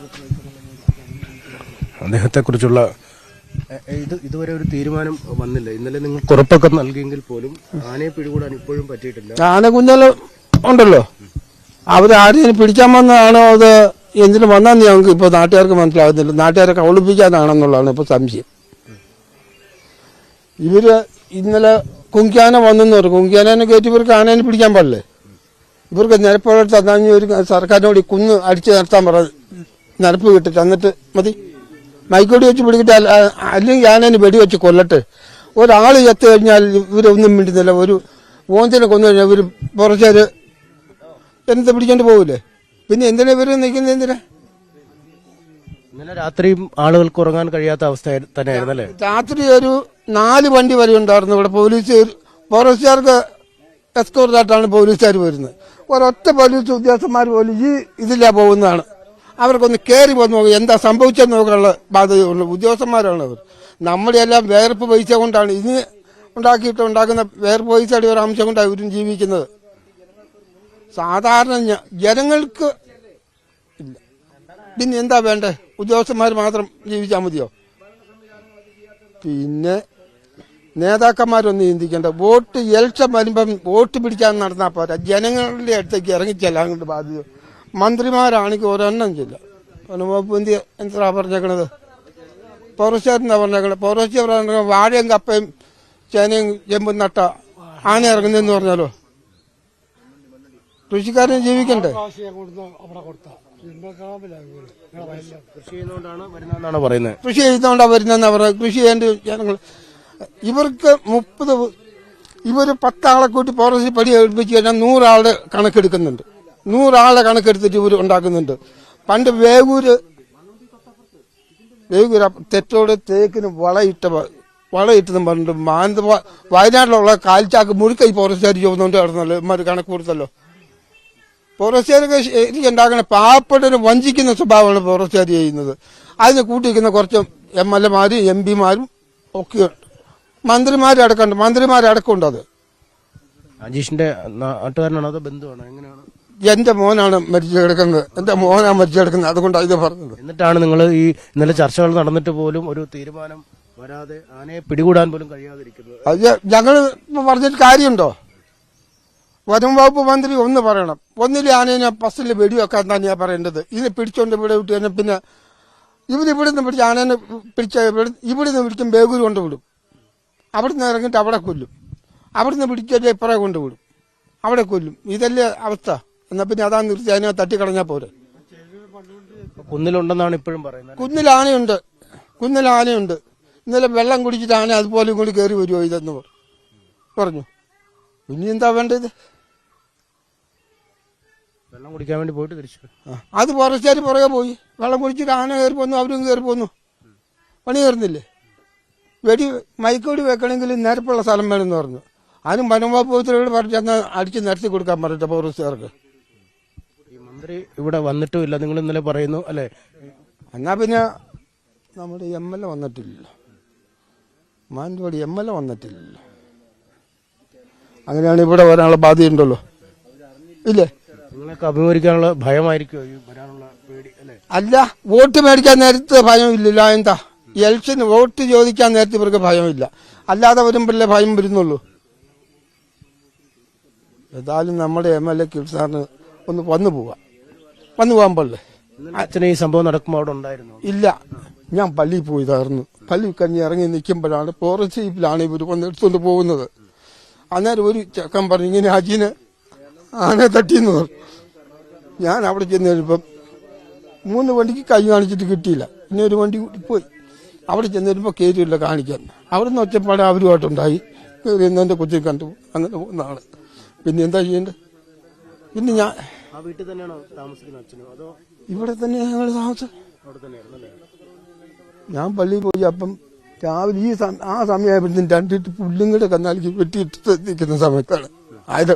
ഇതുപോലെ കഷ്ടപ്പെട്ട ഞങ്ങൾ ജീവിക്കുന്നത്. ഒരുപാട് കഷ്ടപ്പെട്ട് ഈ കാട് വെട്ടിയുള്ള ജീവിതം കൊണ്ടൊക്കെയാണ് ഞങ്ങളുടെ ജീവിതം. തള്ളയാണ് തളർന്ന് കിടക്കുന്നത്, ഒരു ദിവസം തളർന്ന് കിടക്കുന്നത്. ഇങ്ങനെയൊക്കെയുള്ളു. എന്താ ചെയ്യുക? പിന്നെ ഞങ്ങൾ പറയുമ്പോൾ ഇപ്പൊ ഇത് നിങ്ങളിങ്ങനെ ചാനലിൽ പിടിക്കും, പിന്നെ ഒരു അനുഭവം ഉണ്ടാവില്ലല്ലോ ഇവിടെ. ഇവരിൽ നിന്ന് ഒരു അനുഭവം കിട്ടുമെന്ന് എനിക്ക് തോന്നുന്നില്ല കേട്ടോ. ഇന്നലെ കുറച്ച് വാഗ്ദാനങ്ങളൊക്കെ വാഗ്ദാനമൊക്കെ ഉണ്ട്, എഴുതി ഒപ്പിക്കിട്ട് മേടിച്ചെന്ന് പറയുന്നത് കേട്ടു. പക്ഷേ എത്രത്തോളം പ്രാബല്യത്തിലാവും നമുക്ക് പറയാൻ കഴിയില്ല. അത് എത്രമാത്രം ബുദ്ധിമുട്ടാണ്, കുടുംബത്തിന് ഒരുപാട് പ്രാരാബ്ദമൊക്കെ ഉണ്ടല്ലേ. 8 ലക്ഷം രൂപ ഇപ്പൊ തന്നെ കടവുണ്ട്. ആ രോഗം എന്നൊക്കെ പടായിട്ട് ആ കുടുങ്ങി നിൽക്കുന്നതാണ്. എന്താ ചെയ്യുന്ന അറിയില്ല. ഇവിടുത്തെ ജീവിതം അങ്ങേറ്റം ബുദ്ധിമുട്ടാണ്. ഒരു കൃഷി വെച്ച കുറച്ചാൾ കഴിഞ്ഞ് ആന എടുത്തോണ്ട് പോകും, അല്ലെ ആന, മാന്, പന്നി, കുരങ്ങില്ല. തെങ്ങ കിടക്കുന്ന കരിക്ക് പോലും കിട്ടുന്നില്ല കുരങ്ങ്. അതിനിപ്പോ നമുക്ക് അവിടെ പന്തലിടാൻ ബലിയിടാൻ പറ്റൂലല്ലോ. മാന്, കുരങ്ങ്, പന്നി, അതുകൊണ്ട് ഒരു സാധനം കപ്പ, വാഴ, ചേന, ചേമ്പ് എന്നിട്ട് ഒരു സാധനം നട്ട് തിന്നാൻ പറ്റില്ല ഇവിടെ കഴിയുന്നു. ഇത് നാട്ടുകാർക്ക് അങ്ങനെ ഒരു സാധനം. പിന്നെ വേണം കർണാടകയിൽ നിന്ന് വരുന്ന കപ്പ മേടിച്ച തിന്നാം. ഇതെല്ലാം നമ്മുടെ നല്ല അവസ്ഥ. ഒരു പന്നീനെ വെടി വെച്ച് കഴിഞ്ഞാൽ ഓരോരുത്തർ പിടിക്കും. എന്നാൽ അവരുടെ മൃഗത്തിന് അവർ വേലി കെട്ടിയിട്ട് അകത്തിട്ട് വളകട്ടെ. കടുവേനെയൊക്കെ മാനും മയിലിനെയും കാട്ടുപോത്തിലിട്ടിട്ട് ഒരു കമ്പി ഇട്ടിട്ട് ബെൻസിങ് ഇട്ടിട്ട് അതിൻ്റെ അകത്ത് നിർത്തിട്ട് അങ്ങനെയൊക്കെ ചെയ്യട്ടെ. വയനാട്ടിലെ മരം മുഴുക്ക മുറിച്ചിട്ട് ലൂക്കാലിയും തേക്കും വെച്ചു. ആനയ്ക്ക് ഒരു സാധനം തിന്നാനില്ല എന്നുള്ള ദുഃഖ സത്യം ഒടിച്ചു തിന്നാൻ. ജനങ്ങൾ പണിയെടുത്താലോ ആ ജനങ്ങളെയും തീറ്റൂല. അതേപ്പുറം പിന്നെ എന്താ വേണ്ടേ? അച്ഛന് വന്ന നഷ്ടം വന്നു. ഇനിയും ആളുകൾ ആർക്കെങ്കിലും വന്നാൽ എന്ത് ചെയ്യും? ഇനി അടുത്ത ജീവിതം പോവാതിരിക്കുക, അതാണ് വേണ്ടത്. അത് കണ്ടുപഠിക്കാനുള്ള സംവിധാനം അത് ആര് വേണം? ഉദ്യോഗസ്ഥന്മാർ മാത്രം പോരാ, നേതാക്കന്മാര്. ഈ വനം വകുപ്പ് മന്ത്രി അടക്കം ചെയ്യേണ്ട കാര്യം അത്. വനം വകുപ്പ് മന്ത്രിയുടെ വായിൽ പഴം തള്ളി വെച്ചിട്ട് കാര്യമൊന്നുമില്ല. അവർക്ക് ജിഎ കിട്ടും, പെൻഷൻ കിട്ടും, ശമ്പളം കിട്ടും. കൃഷിക്കാരൻ എന്താ കിട്ടുക? കൃഷിക്കാരൻ എന്ത് കിട്ടും? എനിക്ക് വയസ്സ് 77 എത്രത്തോളം പണിയെടുത്ത് എനിക്ക് ഈ മരുന്ന് കൊണ്ടാണ് ഞാൻ നടക്കുന്നത്. ജീവിക്കുന്നത് എങ്ങനെയാന്ന് ആരും അറിയുന്നില്ല. കുടുംബത്തിന് തുണ പോവുകയും ചെയ്തു. എന്റെ കുടുംബം നോക്കുന്നു, കൊച്ചു പോയി. അതാണ് ഏറ്റവും വലിയ ബുദ്ധിമുട്ട്. ആ സാധനങ്ങൾ ഇരിക്കണേ നിങ്ങൾ കേട്ടോ. ഈ പണിയെടുത്ത് ജീവിക്കുന്ന 4 പഠിക്കുന്ന ഒരു ആൺകൊച്ചുണ്ട്, 8 പഠിക്കുന്ന ഒരു പെങ്കൊച്ചുണ്ട്. ഇങ്ങനെയുള്ള ജീവിതം എങ്ങനെയാണുള്ളത്? അതിന്റെ അവസ്ഥയ്ക്ക് എന്താവും? എന്തായാലും അങ്ങേയറ്റം സങ്കടകരമായ സാഹചര്യമാണ്. പക്ഷേ ഈ ഒരു ജീവൻ ഈ അച്ഛന്റെ പൊലിഞ്ഞു. പക്ഷേ ഇതൊരു തുടർച്ചയായി ആവാതെ വയനാട്ടിലെ ഈ വന്യജീവികളുടെ ആക്രമണം മൂലമുള്ള അവസാനത്തെ മരണമായി ഇത് മാറണമെന്നാണ് നാട്ടുകാരും കുടുംബവും ഒക്കെ ആലോചിക്കുന്നത്. പറക്കമറ്റാത്ത കുഞ്ഞുങ്ങളുണ്ട്, അവരെ വളർത്തണം. ഈ കാട്ടിൽ പണിയെടുത്തും ഈ കാട് വെട്ടിയും ഒക്കെയാണ് ഹജീഷ് കുടുംബം കഴിച്ചിരുന്നത്. ഒപ്പം നാട്ടുകാർക്കൊക്കെ വളരെ വേണ്ടപ്പെട്ടവനായ പൊതുകാര്യങ്ങളൊക്കെ ഇടപെട്ട് ജീവിക്കുന്ന ഒരാൾ കൂടിയായിരുന്നു. പക്ഷേ അദ്ദേഹത്തിന്റെ മരണം നടന്ന ഒരു ദിവസത്തിലേക്ക് എത്തുമ്പോഴും ഈ ആന എവിടെ എന്ന കാര്യത്തിൽ കൃത്യമായ ഒരു ഉത്തരം നാട്ടുകാർക്ക് നൽകാൻ വനംവകുപ്പിന് കഴിയുന്നില്ല. ഒപ്പം ഈ ഉദ്യോഗസ്ഥ നേതൃത്വം അല്ലെങ്കിൽ രാഷ്ട്രീയ നേതൃത്വം ആരും ഈ വീട്ടിലേക്ക് വരുന്നില്ല, അല്ലെങ്കിൽ ഈ സ്ഥലം സന്ദർശിക്കാൻ എത്തുന്നില്ല എന്ന ഒരു വിഷമവും ഈ നാട്ടുകാരും കുടുംബാംഗങ്ങളും പങ്കുവെക്കുന്നുമുണ്ട്.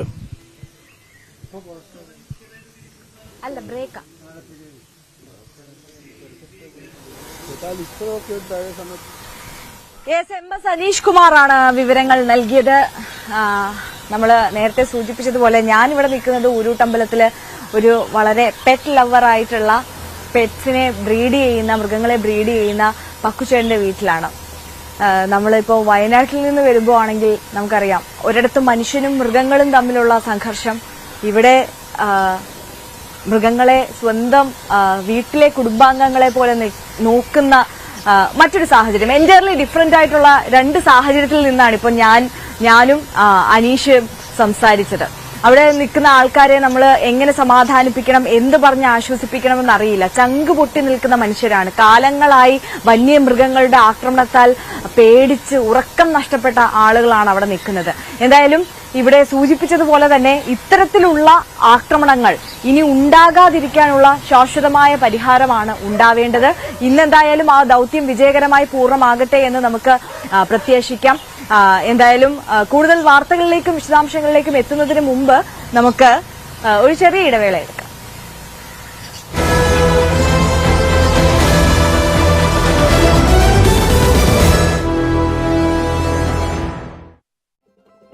നിന്നാണ് ബേലൂർ മഗ്ന എന്ന ആനയെ പിടികൂടിയത്. മയക്കുവെടി വെച്ച ശേഷം മണിക്കൂറുകളോളം ഓടിയ ആനയെ പിടികൂടിയത് 8 മണിക്കൂർ നീണ്ട ദൌത്യത്തിനൊടുവിൽ ബേലൂർ മഗ്നയെ പിടികൂടി റേഡിയോ കോളർ ഘടിപ്പിച്ച് കർണാടക വനം വകുപ്പ് കാട്ടിലേക്ക് അയച്ചു. കഴിഞ്ഞ ഒരാഴ്ചയായി കർണാടക കേരള അതിർത്തിയിലെ വനമേഖലയിൽ തുടരുകയായിരുന്നു ബേലൂർ മഗ്ന. ബേലൂർ മഗ്നയെ പിടികൂടുന്നതിന്റെ ദൃശ്യങ്ങൾ ന്യൂസ് 18 ലഭിച്ചു. മാനന്തവാടിയിൽ ഹർത്താൽ പ്രഖ്യാപിച്ച നാട്ടുകാർ ടൗണിൽ മൃതദേഹവുമായി പ്രതിഷേധിച്ചു. റോഡ് ഉപരോധിച്ചതോടെ മാനന്തവാടി പൂർണ്ണമായി സ്തംഭിച്ചു. മെഡിക്കൽ കോളേജിലേക്ക് എത്തിയ MLAയെയും കലക്ടറെയും SP-യെയും പ്രതിഷേധക്കാർ തടഞ്ഞു. കാട്ടാനയുടെ ആക്രമണത്തിൽ കൊല്ലപ്പെട്ട അജീഷിന്റെ കുടുംബത്തിന് 10 ലക്ഷം രൂപ അടിയന്തരമായി നൽകാൻ സർവകക്ഷി യോഗത്തിൽ തീരുമാനം. മാനന്തവാടി സബ് കളക്ടർ ഓഫീസിലെ പ്രതിഷേധക്കാർക്ക് അധികൃതർ ഇക്കാര്യത്തിൽ ഉറപ്പു നൽകി. 10 ലക്ഷം രൂപ തിങ്കളാഴ്ച കൈമാറും. കുടുംബത്തിൽ ഒരാൾക്ക് സ്ഥിരം ജോലി നൽകും. വന്യമൃഗ ആക്രമണം സംസ്ഥാനത്ത് രൂക്ഷമാകുമ്പോൾ സർക്കാർ നോക്കുകുത്തിയായി നിൽക്കുന്നതായി VD സതീശൻ. വനം വകുപ്പ് മന്ത്രി ആ സ്ഥാനത്തിരിക്കാൻ അർഹനല്ല. കണ്ണും കാതും മനസ്സും മൂടിവെച്ചിരിക്കുന്ന സർക്കാരാണ് ഇതെന്നും പ്രതിപക്ഷ നേതാവ് ആരോപിച്ചു. വയനാട്ടിലെ കാട്ടാനാക്രമണത്തിൽ AK ശശീന്ദ്രനെ വിമർശിച്ച T സിദ്ദിഖ്. സംഭവത്തിൽ 1-ാം പ്രതി വനം മന്ത്രിയാണ്. ജില്ലയുടെ ചുമതല കൂടിയുള്ള വനം മന്ത്രി പരാജയമാണ്. മുഖ്യമന്ത്രി അടിയന്തര യോഗം വിളിച്ച് നേരിട്ട് ഇടപെടണമെന്നും T സിദ്ദിഖ്. കാട്ടിൽ എന്താണ് നടക്കുന്നതെന്ന് പോലും വനം മന്ത്രിക്ക് അറിയില്ലെന്ന് BJP സംസ്ഥാന അധ്യക്ഷൻ K സുരേന്ദ്രൻ. 25 വർഷം പുറകിലാണ് കേരളത്തിന്റെ വനം വകുപ്പിന്റെ പ്രവർത്തനങ്ങൾ. ആധുനിക സംവിധാനങ്ങൾ ഉള്ളപ്പോഴും അതൊന്നും ഉപയോഗിച്ചില്ല. കർണാടകവും കേരളവും പരസ്പരം പഴിചാരി രക്ഷപ്പെടുന്നുവെന്നും സുരേന്ദ്രൻ. രണ്ടാം മോദി സർക്കാരിന്റെ അവസാന പാർലമെന്റ് സമ്മേളനത്തിൽ നേട്ടങ്ങൾ എണ്ണിപ്പറഞ്ഞു പ്രധാനമന്ത്രി നരേന്ദ്രമോദി. കടന്നുപോകുന്നത് പരിഷ്കാരത്തിന്റെയും മാറ്റത്തിന്റെയും 5 വർഷം. ഭീകരവാദത്തെ നേരിടാൻ പുതിയ നിയമം കൊണ്ടുവന്നു. ലോക്സഭാ സ്പീക്കറുടെ നടപടികളെ പ്രശംസിച്ചും പ്രധാനമന്ത്രി.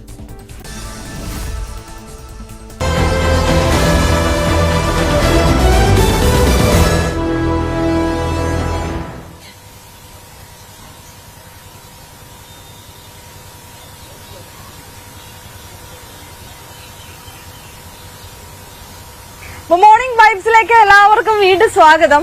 നമ്മള് വീണ്ടും ഉരുട്ടമ്പലത്തിലെ പക്കുചേട്ടന്റെ വീട്ടിലെ വിശേഷങ്ങളിലേക്കാണ് മടങ്ങിയെത്തുന്നത്. എന്റെ കയ്യിലിരിക്കുന്ന ആളെ കണ്ടല്ലോ. ഇതുപോലെ ഒരുപാട് ആളുകൾ ഇവിടെ ഉണ്ട്. മെയിൻലി നമ്മൾ നേരത്തെ സൂചിപ്പിച്ചതുപോലെ തന്നെ നമ്മുടെ നായ്ക്കളുടെ ഒരു ലോകം തന്നെയാണ് ഇത്. നമ്മുടെ പക്കുചേട്ടൻ അടുത്ത ആളുമായിട്ട് ഇവിടെ റെഡി ആയി നിൽക്കുകയാണ്. എന്റെ അമ്മ കാണുമ്പോ തന്നെ പേടിയാവുന്നുണ്ട്. ഓക്കെ ചേട്ടാ, ഇതാരാ? ഇത് ഗ്രേറ്റ് ഡെയിൻ ആണ്. ആൻഡം എന്നാണ് അവന്റെ പേര് ഞങ്ങൾ വിളിക്കുന്നത്. ഗ്രേറ്റ് ഡെയിൻ എന്ന് പറയുമ്പോൾ ഏറ്റവും ഹൈറ്റ് കൂടിയ ഡോഗ്സിൽ ഏറ്റവും ഹൈറ്റും വെയിറ്റും ഏറ്റവും കൂടിയ വിഭാഗങ്ങളിൽ പെടുന്നതാണ്. ബാക്കി ഉള്ളതിനെ പോലെ കൂടുതൽ ആക്ടിവിറ്റി ഉള്ളതല്ല. അവന്റെ ഈ ബോഡിയും ഒക്കെ വെച്ചിട്ട് അധികം ഒന്നും ചെയ്യാൻ പറ്റില്ല. കൂടുതൽ ഇതല്ല. എന്നാലും ശരി, വളരെ ലവിംഗ് ആയിട്ട് നമുക്ക് വളർത്താവുന്ന ഒരു പെറ്റാണ്. ഇനി അതിലൊരു പ്രശ്നമുള്ളത് ലവിംഗ് ആയിട്ട് വളർത്താൻ പറ്റുന്ന ഒരു പെറ്റാണോ? കണ്ടിട്ട് പക്ഷേ എനിക്ക് ഭയങ്കര പേടിയാവുന്നു. ഒരു ഭീകരത തോന്നുന്നു. അതിന്റെ ആ ഒരു സൈസും ഇതൊക്കെ വെച്ചിട്ട് നമുക്ക് അങ്ങനെ തോന്നുന്നതാണ്.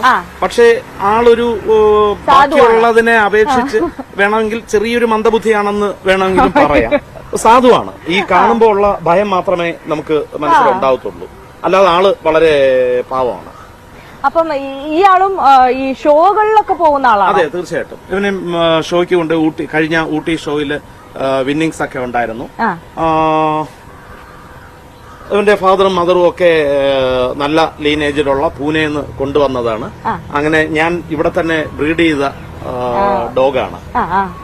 പിന്നെ ഇവന് എല്ലാം ഒരു ചെറിയ ഭയവും ഇപ്പോ പുതിയ അന്തരീക്ഷത്തിലോട്ട് പോകുമ്പോഴേക്ക്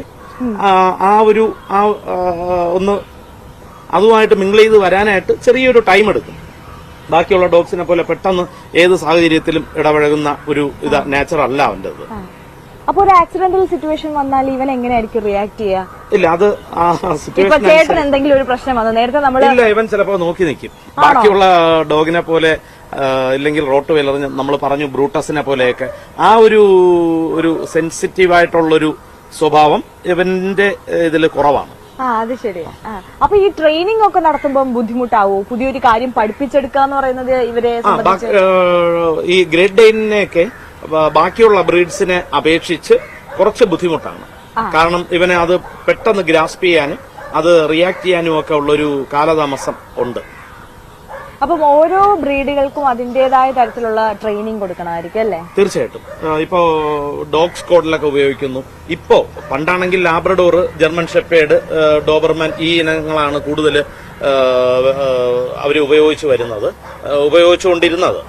പക്ഷെ ഇപ്പോൾ ബീഗിള്, ഇപ്പൊ സ്മെല് ചെയ്യാനായിട്ട് ഏറ്റവും നല്ലത് ബീഗിളാണ്. കാരണം തറയിൽ നിന്നും എന്തെങ്കിലും ഇപ്പൊ ലഹരി മരുന്ന് ഇതൊക്കെ തറയിൽ കിടക്കുന്ന ഒരു സംഭവം, ഇവന്റെ ഹൈറ്റ് കുറവും 1 ഫീറ്റ് ഹൈറ്റേ വരത്തുള്ളൂ ബീഗിള്. അപ്പൊ അവന്റെ സ്മെല് ചെയ്യാനുള്ള പെട്ടെന്ന് തറ ലെവലിൽ ആയതുകൊണ്ട് അവന് സ്മെല്ല് ചെയ്യാനായിട്ടുള്ള കാര്യങ്ങൾക്ക് കൂടുതലും ഉപയോഗിക്കുന്നത് ബീഗിളാണ്. പിന്നെ ഓരോന്നും ട്രാക്ക് ചെയ്യാനും അങ്ങനെയുള്ള സംഭവങ്ങൾക്ക് ലാബ്രഡോർ ഏറ്റവും ബെസ്റ്റ് ആണ്. അപ്പൊ അങ്ങനെ ഓരോ ബ്രീഡിനും ഓരോ ഇതായിട്ട് കൊടുത്തിട്ടുണ്ട്. പിന്നെ ബെൽജിയം മെൽനോയിസ് അതിപ്പോ ഏറ്റവും കൂടുതൽ ഉപയോഗിക്കുന്നു. അത് ഏറ്റവും കൂടുതൽ പ്രയോജനപ്രദം എന്ന് പറഞ്ഞു കഴിഞ്ഞാൽ ഈ വയനാട് ഭാഗങ്ങളിലൊക്കെ ഉള്ള മാവോയിസ്റ്റ് തീവ്രവാദികൾ, കാട്ടിൽ ഒളിഞ്ഞിരിക്കുന്ന തീവ്രവാദികൾ, അതുപോലെ ഇന്ത്യൻ ആർമി എന്ന് മാത്രമല്ല ലോകത്തുള്ള മിക്കവാറും എല്ലാ ആർമിയിലും മെൽനോയിസിനെ ഉപയോഗിക്കുന്നുണ്ട്. കാരണം അതിന് സ്മെല്ല് ചെയ്യാനും അറ്റാക്ക് ചെയ്യാനുമുള്ള ഒരു ടെൻഡൻസി ഉള്ള ഒരു ബ്രീഡാണത്. അപ്പം ഒരു മിലിറ്ററി ഒരു ആള് മരിക്കുന്നതിനേക്കാൾ അവര് ഇതിന് വേണ്ടിയിട്ട്, ഈ അറ്റാക്കിങ്ങിന് വേണ്ടിയിട്ട് ഉപയോഗിക്കുന്നത് ബെൽജിയം മെൽനോയിസ് വിഭാഗത്തിൽപ്പെട്ട നായ്ക്കളെയൊക്കെ ആണ്. സദ്ദാം ഹുസൈന്റെയും അതുപോലെ നമ്മൾ അങ്ങനെ ഉള്ള തീവ്രവാദികളെയൊക്കെ ട്രാക്ക് ചെയ്ത് കണ്ടുപിടിക്കാനും ഒക്കെ ആയിട്ട് ഉപയോഗിച്ചിരിക്കുന്നത് മെൽനോയിസിനെയാണ്. ബിൻലാദനെ ഗുഹയിൽ കണ്ടുപിടിച്ച് വകവരുത്തിയത് ശരിക്കും മെൽനോയിസാണ്. അപ്പം ആ ബ്രീഡ് ഇവിടെ ഉണ്ടോ? മെൽനോയിസ് എന്റെ ഇല്ല, അതിനെ ഫാമില് മാറ്റിയിരിക്കുക. അപ്പൊ ചേട്ടന് വേറെ സ്ഥലത്തും അവിടെ എത്ര നായ്ക്കളുണ്ട്? അവിടെ ഇതുപോലെ ഒരു 10-12 നായ്ക്കൾ വേറെ ഉണ്ട്. അത് ശരി. അപ്പം ഇതിനെല്ലാം ചേട്ടൻ തന്നെയാണോ ട്രെയിൻ ചെയ്യുന്നത്? ട്രെയിൻ ചെയ്യുന്നത് ഞാനാണ്. നോക്കാനായിട്ട് വേറെ ആൾക്കാരൊക്കെ ഉണ്ട്. അതിനെ കുളിപ്പിക്കാനും ആഹാരം കൊടുക്കാനും ഒക്കെ. അപ്പൊ ട്രെയിൻ ചെയ്യുക കൊണ്ട് ഒന്ന് നടത്തിക്കുക, അവരുടെ കാര്യങ്ങൾ, ബാക്കിയുള്ള ആക്ടിവിറ്റീസ് ഒക്കെ ഞാനാ ചെയ്യുന്നത്. നമുക്ക് ഇവനെയും കൊണ്ട് പതുക്കെ നടക്കാമെന്ന് തോന്നുന്നു. ഇയാൾക്ക് എത്ര ഹൈറ്റ് വരും ചേട്ടാ? ഇതിപ്പോ എത്ര വയസ്സുണ്ട്? ഇത് ഇവന് 2 വയസ്സ്. 2 വയസ്സ്. ഇനിയും കുറച്ചുകൂടി വളരാനുണ്ട്. അപ്പൊ എത്ര ഹൈറ്റ് വരെ വരുമായിരിക്കും? ഇവർക്കൊരു 3.5 ഹൈറ്റ് വരുന്നു. മാക്സിമം ഹൈറ്റ് എന്ന് പറഞ്ഞാൽ 3.5 ഒക്കെ വരുന്നുണ്ട്. നല്ല വെയിറ്റ് ഉണ്ട്, നല്ല മാസം. നല്ല 100-ൽ കൂടുതൽ കിലോ. നല്ല ഡോഗിന് പ്രായപൂർത്തിയായിട്ട് ഫുൾ വളർച്ച വരുമ്പോഴേക്ക് അത്രയും വെയിറ്റ് വരും. അവിടെ നിന്ന് നമ്മുടെ പ്രൊഡ്യൂസർ ഷിജിത്തി ഏട്ടൻ കുറെ നേരം കൊണ്ട് നടക്കെന്ന് പറയുന്നുണ്ട്. പക്ഷെ ഇവനെയും കൊണ്ട് നടക്കാന്ന് പറഞ്ഞാൽ കുറച്ച് പാടാണ്. ഒരു കുട്ടിത്വം മാറിയിട്ടില്ല. അപ്പോഴേക്ക് അവൻ ഈ കളിയും എന്ത് കണ്ടാലും ചാടി മറിയാനുള്ള ഒരു ടെൻഡൻസിയാണ്. ഇവിടെ ഇപ്പം ചേട്ടൻ ഞാൻ വന്നപ്പം നമ്മുടെ റോഡ് വീലർ ആയിരുന്നു, അവനെ കൊണ്ട് ഈ ബോൾ വെച്ച് കളിപ്പിച്ചോണ്ടിരിക്കുകയായിരുന്നു. ഇത് ട്രെയിനിങ്ങിന്റെ ഭാഗമാണ്. ഈ ഇതിനെ ട്രെയിൻ ചെയ്ത് ഷോക്കൊക്കെ കൊണ്ടുപോകുമ്പോ ഇതുപോലുള്ള ബോള്, ടോയ്സ് ഒക്കെ കാണിച്ചിട്ടാണ് ഇവരെ നമ്മൾ കറക്റ്റായിട്ട് ആ പൊസിഷനിൽ നിർത്തുന്നത്. അപ്പൊ അതിനു വേണ്ടിയിട്ടാണ് ബോൾ വെച്ച് ട്രെയിൻ ചെയ്തിരിക്കുന്നത്. പിന്നെ ഇവർക്ക് ഈ ടോയുടെ അടുത്ത് പ്രത്യേകിച്ചൊരു അട്രാക്ഷൻ ഉണ്ടാവും. അതിന്റെ ജനറ്റിക് ആയിട്ട് അങ്ങനെ ആക്കി എടുത്തിരിക്കുന്നതാണ്. ഓ അത് ശരി. അപ്പം ഈ ഗ്രേറ്റ് ഡെയിൻ എന്ന് പറയുന്നതിനെ കൂടുതലായിട്ട് അപ്പം വീട്ടില് വളർത്തുന്നത് ഒരു പെറ്റ്, നമ്മൾക്കിങ്ങനെ സ്നേഹിച്ച് കൊഞ്ചിച്ച് കൊണ്ട് നടക്കാം എന്നുള്ളൊരു ലെവലിൽ മാത്രമേ പറ്റത്തുള്ളൂ അല്ലേ? അല്ല, അങ്ങനെയല്ല. ഞാൻ നേരത്തെ പറഞ്ഞു, നമ്മൾ എങ്ങനെ, നമ്മുടെ ആവശ്യം എന്താണ്, നമുക്ക് വേണ്ടത് ഒരു പക്ക വാച്ച് ഡോഗ് ആണെങ്കിൽ നമ്മൾ വെളിയിൽ നിന്ന് വരുന്ന ആൾക്കാരുമായിട്ട് ഇടപഴകാതെ നമ്മുടെ വീട്ടിലുള്ളവര് മാത്രം അതുമായിട്ട് ഇടപഴകി അങ്ങനെ ചെയ്യുകയാണെങ്കിൽ തീർച്ചയായിട്ടും നമുക്കൊരു നല്ലൊരു വാച്ച് ഡോഗിനെ കിട്ടും. പിന്നെ കുറച്ചുകൂടി ആരെങ്കിലും വന്നു കഴിഞ്ഞാൽ അറ്റാക്ക് ചെയ്യണമെന്നുണ്ടെങ്കിൽ കൂടി പുറത്തുള്ള ആരെയും കാണിക്കാതെ നമ്മൾ മാത്രം അതിനെ മാനേജ് ചെയ്യുക. പുറത്ത് നമ്മളിപ്പോൾ രാത്രി മാത്രമാണെങ്കിൽ രാത്രി മാത്രം അഴിച്ചുവിടുക. അപ്പോഴേക്കും അവൻ വേറെ ആരെയും കണ്ടിട്ടില്ല. വെളിയിൽ നിന്ന് വരുന്നവരെല്ലാം അവന്റെ മനസ്സിൽ സ്ട്രേഞ്ചേഴ്സാണ്. അപ്പോൾ ആ രീതിയിൽ വളർത്തിയെടുക്കാൻ പറ്റും. പിന്നെ ഇതിനുള്ളൊരു പ്രശ്നം എന്ന് പറഞ്ഞു കഴിഞ്ഞാൽ ചെറിയ സ്ഥലവും വീടുമായിട്ടുള്ളവർക്ക് ഇതിനെ മാനേജ് ചെയ്യാനായിട്ട് വളരെ ബുദ്ധിമുട്ടാണ്. ഒരു 3-4 സെന്റ് അല്ല 5 സെന്റ് സ്ഥലത്തിലൊക്കെ ഇവനെ മാനേജ് ചെയ്യാനായിട്ട് ഇത്തിരി പ്രയാസമാണ്. കാരണം ഇവന് ഓടിയും ചാടിയും ഒക്കെ നടക്കണം ഇല്ലാന്നുണ്ടെങ്കിൽ അവന്റെ കാലിന് ഡിസ്ക് ഇതെല്ലാം പ്രോബ്ലംസ് ഉണ്ട്. നല്ല എക്സസൈസ് കിട്ടണം. ഇത്രയും സൈസ് ഉണ്ട് അത്. അപ്പൊ അവന് കുറെ ഓടിച്ചാടി നടന്നു കഴിഞ്ഞാൽ കുറച്ച് പറമ്പൊക്കെ ഉണ്ടെങ്കിൽ അവന്റെ കൈയും കാലും ഒക്കെ ശരിക്കും നിവർന്ന് വരണമെങ്കിൽ ഈ എക്സസൈസ് മസ്റ്റായിട്ട് കിട്ടണം. ശരി. അപ്പം ഈ വാഷ് ഡോഗ് എന്നുള്ള നിലയിൽ നമുക്ക് വീട്ടിൽ വളർത്താൻ ഏറ്റവും ബെസ്റ്റ് 2 ബ്രീഡ് ഏതായിരിക്കും ചേട്ടൻ സജസ്റ്റ് ചെയ്തത്? Dobermann, German shepherd. അവർ രണ്ടുപേരും ആയിരിക്കും അല്ലേ? പെട്ടെന്ന് നമുക്ക് അതെ. ഈ ബെൽജിയം മെൽനോയ്സ് അതൊക്കെ കുറച്ചുകൂടി വാച്ച് ഡോഗ് ആണ്, പക്ഷെ മാനേജ് ചെയ്യാനായിട്ടൊക്കെ കുറച്ച് പ്രയാസമാണ്.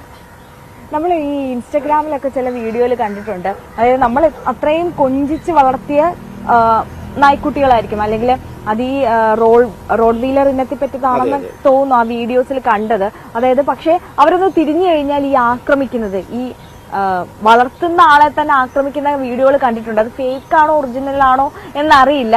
സത്യത്തില് ചേട്ടന്റെ ഒരു എക്സ്പീരിയൻസിൽ എങ്ങനെയാണ് ഞാൻ പറഞ്ഞു ഇതുപോലുള്ള കുറച്ച് അഗ്രസീവായിട്ടുള്ള അങ്ങനെ വളർത്തു ദോഷം എന്ന് പറഞ്ഞാൽ മതിയല്ലോ. അതിപ്പോ നമുക്ക് മനുഷ്യരിൽ തന്നെ നമുക്ക് പല സ്വഭാവങ്ങളും നമ്മൾ കാണുന്നില്ലേ? ഈ ഡോഗ്സ് അറ്റാക്ക് ചെയ്യുന്നത് പോലെ തന്നെ അമ്മയെ മകൻ ആക്രമിക്കുന്നു, അച്ഛനെ ആക്രമിക്കുന്നു, ഇങ്ങനെയൊക്കെയുള്ള അത് പല കാരണങ്ങൾ കൊണ്ടാകാം. ഡോഗ്സിനെ സംബന്ധിച്ചും ഇതൊരു വൈൽഡിൽ നിന്ന് വന്നൊരു സംഭവമാണല്ലോ. ഇതിന്റെ ഉള്ളില് ആ ഒരു ഇത് അടിഞ്ഞ് കിടപ്പുണ്ട്. അത് നമ്മൾ മാറ്റിക്കൊണ്ട് വരിക എന്നുള്ളതാണ്. സാധാരണ അങ്ങനെ ലെവലിൽ ചെയ്യാറില്ല. പിന്നെ ഒരു സുപ്രഭാതത്തിൽ നമ്മൾ അതിനെ കളിപ്പിക്കാൻ വേണ്ടി അഴിച്ചുവിടുന്നു. അതിനെ ഇറിറ്റേറ്റ് ചെയ്യുന്ന രീതിയിൽ നമ്മൾ അതിനെ എന്തെങ്കിലുമൊക്കെ ചെയ്യുമ്പോഴേക്ക് ആണ് ഈ പ്രശ്നം ഉണ്ടാകുന്നത്. നമ്മൾ അതുപോലെ തന്നെ ഇൻസ്റ്റാഗ്രാമിലും ഒക്കെ കാണാറുണ്ട്, ഒരു റോട്ട് വെയിലർ കൈകൊട്ടി കളിക്കുന്നു. അങ്ങനെയുള്ളതൊക്കെ ഉണ്ട്. ഞങ്ങളുടെ വീട്ടിൽ രണ്ട് പൂച്ചയും ഈ ഡോഗ്സ്, പൂച്ച, അങ്ങനെയുള്ള ഇതെല്ലാം ഒരുമിച്ചാ കിടക്കുന്നത്. റോട്ട് വെയിലറിന്റെ കൂടെ പൂച്ച കിടക്കും, ഞാനും കിടക്കും. അപ്പോ അത് ഡിഫറന്റ് ആയിട്ട് നമ്മൾ വളർത്തുന്നതിനെ ഡിപ്പെൻഡ് ചെയ്തിരിക്കുന്നതാണ് ആ ഒരു റിയാക്ഷനൊക്കെ. അപ്പം ഈ അങ്ങനെ കൊഞ്ചിച്ച് വളർത്തുന്ന റോഡ് വീലർ ആണെങ്കിൽ ഈ സ്പോണ്ടേനിയസ് ആയിട്ട് പക്ഷെ ഒരു കാര്യം വരുമ്പോൾ റിയാക്ട് ചെയ്യുമോ? തീർച്ചയായിട്ടും. അതാണ് പറഞ്ഞത്, നമ്മളുമായിട്ടുള്ള ഒരു അറ്റാച്ച്മെന്റ്, അതിലാണ് ഈ കാര്യങ്ങൾ അടങ്ങിയിരിക്കുന്നത്. അപ്പൊ ഇവരുടെ ഒരു ഡെയിലി റുട്ടീൻ, ഒരു ടൈം ടേബിൾ ഒക്കെ എങ്ങനെയാണ്? ഇവർക്ക് രാവിലെ ഡ്രൈ ഫുഡ്, ഏതെങ്കിലും കുറച്ച് ഡ്രൈ ഫുഡ്, കാര്യം പരിപൂർണ വളർച്ച എത്തിയ ഡോഗ്സ് ആണെങ്കിൽ അതിന് മെയിൻറ്റെയിൻ ചെയ്ത് പോയാൽ മതി. കൂടുതൽ അതിന്റെ ബോഡിയൊക്കെ മെയിൻറ്റെയിൻ ചെയ്ത് നിർത്തണം. അപ്പൊ അതിനു വേണ്ടിയിട്ട് രാവിലെ ഒരു എഗ്ഗ്, പിന്നെ ബോയിൽഡ് എഗ്ഗ്, കുറച്ച് ഡ്രൈ ഫുഡും കൊടുക്കും. എല്ലാ സമയവും വെള്ളം കൂട്ടിനകത്ത് വെച്ച് കൊടുക്കും. ഒന്ന് ചെറുതായിട്ടൊന്ന് തുടച്ചിട്ട് തുണി കൊണ്ട് തുടയ്ക്കും. ആഴ്ചയിലൊരിക്കലാണ് കുളിപ്പിക്കുന്നത്. പിന്നെ ഈ പറഞ്ഞ പോലെ ഡ്രൈ ഫുഡ് കൊടുക്കും. അത് കഴിഞ്ഞാൽ ഈവനിങ്ങിൽ ഇറച്ചിച്ചോറ്, ചിക്കനും റൈസുമായിട്ട് മിക്സ് ചെയ്ത് മഞ്ഞപ്പൊടിയും കൂടെ ചേർത്തിട്ട് ഉള്ള ബിരിയാണി ആക്കിയിട്ടാണ് ഒരു നേരം നല്ല രീതിയിൽ ഭക്ഷണം കൊടുക്കും. പിന്നെ കുറച്ചു നേരം അവന് ഇവിടെ പറമ്പുണ്ട്. നമുക്ക് ട്രെയിനിങ് കൊടുക്കാത്ത സമയത്താണെങ്കിൽ, കൊടുക്കാൻ പറ്റാത്ത ദിവസങ്ങളിൽ കുറെ നേരം അവിടെ ഗ്രൗണ്ടിൽ തമ്മിൽ കടികൂടാത്ത 2-3 എണ്ണത്തിനെ ഒരുമിച്ച് അഴിച്ചുവിടും. അഴിച്ചുവിട്ട് പിന്നെ അത് മതി. എക്സസൈസ് ഒരു അരമണിക്കൂറോളം തമ്മിൽ ഓട്ടവും ചാട്ടവും ബഹളവും ഒക്കെ ആയിട്ട് അങ്ങ് നടന്നോളും. പിന്നെ ബ്രഷ് ചെയ്യുന്നത് ഒരു വീക്കിലി വൺസ്, അല്ലെങ്കിൽ ഒരു 10 ഡേയ്സിൽ ബ്രഷ് ചെയ്യും. ഇതൊക്കെ തന്നെയാണ് മെയിൻ്റനൻസ്. പിന്നെ വൈറ്റമിൻസ് നമ്മൾ ഷോ ഡോഗ്സിന് പ്രത്യേകം, അല്ലാത്തതിന് പ്രത്യേകം ആയിട്ട്, ബ്രീഡ് ചെയ്യുന്നതിന് സെപ്പറേറ്റ്, അങ്ങനെ പല രീതിയിലാണ് കൊടുക്കുന്നത്. വൈറ്റമിൻസ് ഒരുപാട് അതിന്റെ സ്കിന്നിന് വേണ്ടിയിട്ട്, ഹെൽത്തിന്, ബോൺസിന്റെ വളർച്ചയ്ക്ക്, അങ്ങനെ ഓരോ രീതിയിൽ എന്തെങ്കിലും ഡിഫിഷ്യൻസി ഉണ്ടെങ്കിൽ അത് കണ്ടെത്തിയിട്ട് അത് കൊടുക്കും. പിന്നെ 3 മന്ത്സിൽ ഒരിക്കൽ, അത് പല മെഡിസിൻസും ഉണ്ട്, ഡിവേം ചെയ്യും. കൃത്യമായിട്ട് ഡിവേമിംഗ് ആണ് പ്രധാനം. അങ്ങനെ പിന്നെ അതിൽ നമ്മുടെ കയ്യിൽ നിൽക്കാത്ത ഇതിന് മേലുള്ള അസുഖങ്ങളാണെങ്കിൽ ഒരു വെറ്റിനെ നമ്മൾ കാണിക്കേണ്ടി വരും. അതെ അതെ. ചേട്ടൻ ഈ ബ്രീഡിംഗ് തുടങ്ങിയിട്ട് എത്ര കാലമായി ഈ ബ്രീഡിംഗിലേക്ക് വന്നിട്ട്? ഞാൻ ചെറുപ്പകാലം മുതൽ കുട്ടിക്കാലം സ്കൂൾ ജീവിതം മുതൽ അത്യാവശ്യം പോമറേനിയൻ അതുപോലുള്ള പട്ടി ഒക്കെ ഡോഗ്സിനെയൊക്കെ നമ്മൾ ബ്രീഡ് ചെയ്തിട്ടുണ്ടായിരുന്നു. അത് കഴിഞ്ഞ് ഇപ്പോൾ വളരെ സീരിയസ് ആയിട്ട് ബ്രീഡ് ചെയ്യാൻ ഇവിടെ ഞാൻ ഒരു 25 ഇയേഴ്സ് ആയിട്ട് വളരെ സീരിയസ് ആയിട്ട്, അതായത് KCA സർട്ടിഫൈഡ് ഡോഗ്സിനെയൊക്കെ ബ്രീഡ് ചെയ്യുന്നത് 25 ഇയേഴ്സ് ആയിട്ടുണ്ട്. ഇവരുടെയൊക്കെ ഒരു റേറ്റ് എങ്ങനെയായിരിക്കും? നമുക്കിപ്പോ വാങ്ങിക്കണേ, ഇപ്പൊ കാണുന്ന പ്രേക്ഷകർക്കെല്ലാം ഇതുപോലൊന്നിനെ സ്വന്തമാക്കണം എന്നുള്ള ആഗ്രഹം എന്തായാലും സ്വാഭാവികമായിട്ടും ഉണ്ടാവും. അപ്പൊ ഇതിന്റെ റേറ്റ് ഒക്കെ എങ്ങനെയാ? പലതും ഭയങ്കര എക്സ്പെൻസീവ് ആയിരിക്കും അല്ലേ? അതെ, ഡോഗ്സില് നമ്മളത് നമുക്കിപ്പോ ഒരു ഷർട്ട് വേണമെങ്കിൽ നമുക്ക് ഫുട്പാത്തിലും കിട്ടും, ഷോറൂമില് അതായത് 100 രൂപയ്ക്കും കിട്ടും, 10,000-നും കിട്ടും, അതിന് മേളിലോട്ടും കിട്ടും. അതുപോലെ തന്നെയാണ് ഡോഗ്സിന്റെ കാര്യത്തിൽ എല്ലാ പെറ്റ്സിലും അതാണ് വരുന്നത്. ഇപ്പൊ ഗ്രേറ്റ് ഡേന്റെ പപ്പി 10,000-നും കിട്ടും. പക്ഷെ അതിന്റെ പെഡിഗ്രി, അതിന്റെ ലീനേജ് എല്ലാം നോക്കി ഫാദറിന്റെയും മദറിന്റെയും അവര് ഷോ വിൻ ചെയ്തിട്ടുണ്ടോ അങ്ങനെയൊക്കെ നോക്കിയിട്ട് ചാമ്പ്യന്റെ കുട്ടികളാണ് അതൊക്കെ വരും. ചാമ്പ്യന്റെ കുട്ടികളാണെങ്കിൽ എന്തായിരിക്കും പ്രത്യേകത? അതിന്റെ ജനുസ്, അതിന്റെ ലീനേജ്, അതിന്റെ അത് അപ്പാടെ ഇതിനകത്ത് ക്വാളിറ്റി, ആ ഒരു ക്വാളിറ്റി അതിനെന്തായാലും ഉണ്ടാകും. ക്രോസ് ആയിരിക്കില്ല, എന്തെങ്കിലും അതിന്റെ പാരമ്പര്യത്തിൽ യാതൊരു കലർപ്പും ഇല്ലാത്തതായിരിക്കും. അത് സർട്ടിഫൈ ചെയ്തിട്ടൊക്കെയാണ് നമുക്ക് വരുന്നത്. അതിന്റെ തന്നെ അതുകൊണ്ട് തന്നെ അതിന്റെ ക്വാളിറ്റി പ്യുവർ ആയിരിക്കും. അപ്പൊ അതിന്റെ ഫാദറും മദറും ചാമ്പ്യനാണോ, അതിന്റെ നെക്സ്റ്റ് മേളിലുള്ള ജനറേഷൻ അത് അതിന്റെ വിന്നിങ്സ് എന്താണ്, അതൊക്കെ നോക്കിയിട്ടാണ് പപ്പീസിന്റെ വില വരുന്നത്. സാധാരണ ഇപ്പോ ഒരു 15-20,000-ന് സാധാരണ ഗ്രേഡ് എന്റെ പപ്പിയെ കിട്ടുമെങ്കിൽ ഒരു ഫാദറും മദറും ഒക്കെ ചാമ്പ്യൻ ആയതാണെങ്കിൽ 50,000 രൂപയും അതിന് മേളിലോട്ടൊക്കെ കൊടുക്കേണ്ടി വരും. അപ്പൊ നമ്മുടെ ഈ ലാബും ഇതുപോലെ തന്നെയാണ്. ഇപ്പോ 10,000-നും കിട്ടും. പക്ഷെ അതിന്റെ സർട്ടിഫൈഡ് എനിക്ക് തോന്നുന്നു ഈ പെറ്റ് ബ്രീഡേഴ്സ് അല്ലാത്ത പ്രൊഫഷണലി അല്ലാത്തവർ പോലും ഒരു പക്ഷെ വീടുകളിൽ ബ്രീഡ് ചെയ്ത് വിൽക്കുന്ന ഒരു ബ്രീഡാണ് നമ്മുടെ ഈ ലാബ്. സൈഡ് ബിസിനസ് പോലെ ചെയ്യുന്നവരുണ്ട്. പിന്നെ തീർച്ചയായിട്ടും സ്കൂളിൽ പഠിക്കുന്ന പിള്ളേര് അല്ലെങ്കിൽ കോളേജ് സ്റ്റുഡൻസ് ഒക്കെ ഒരു ചെറിയ വരുമാനം.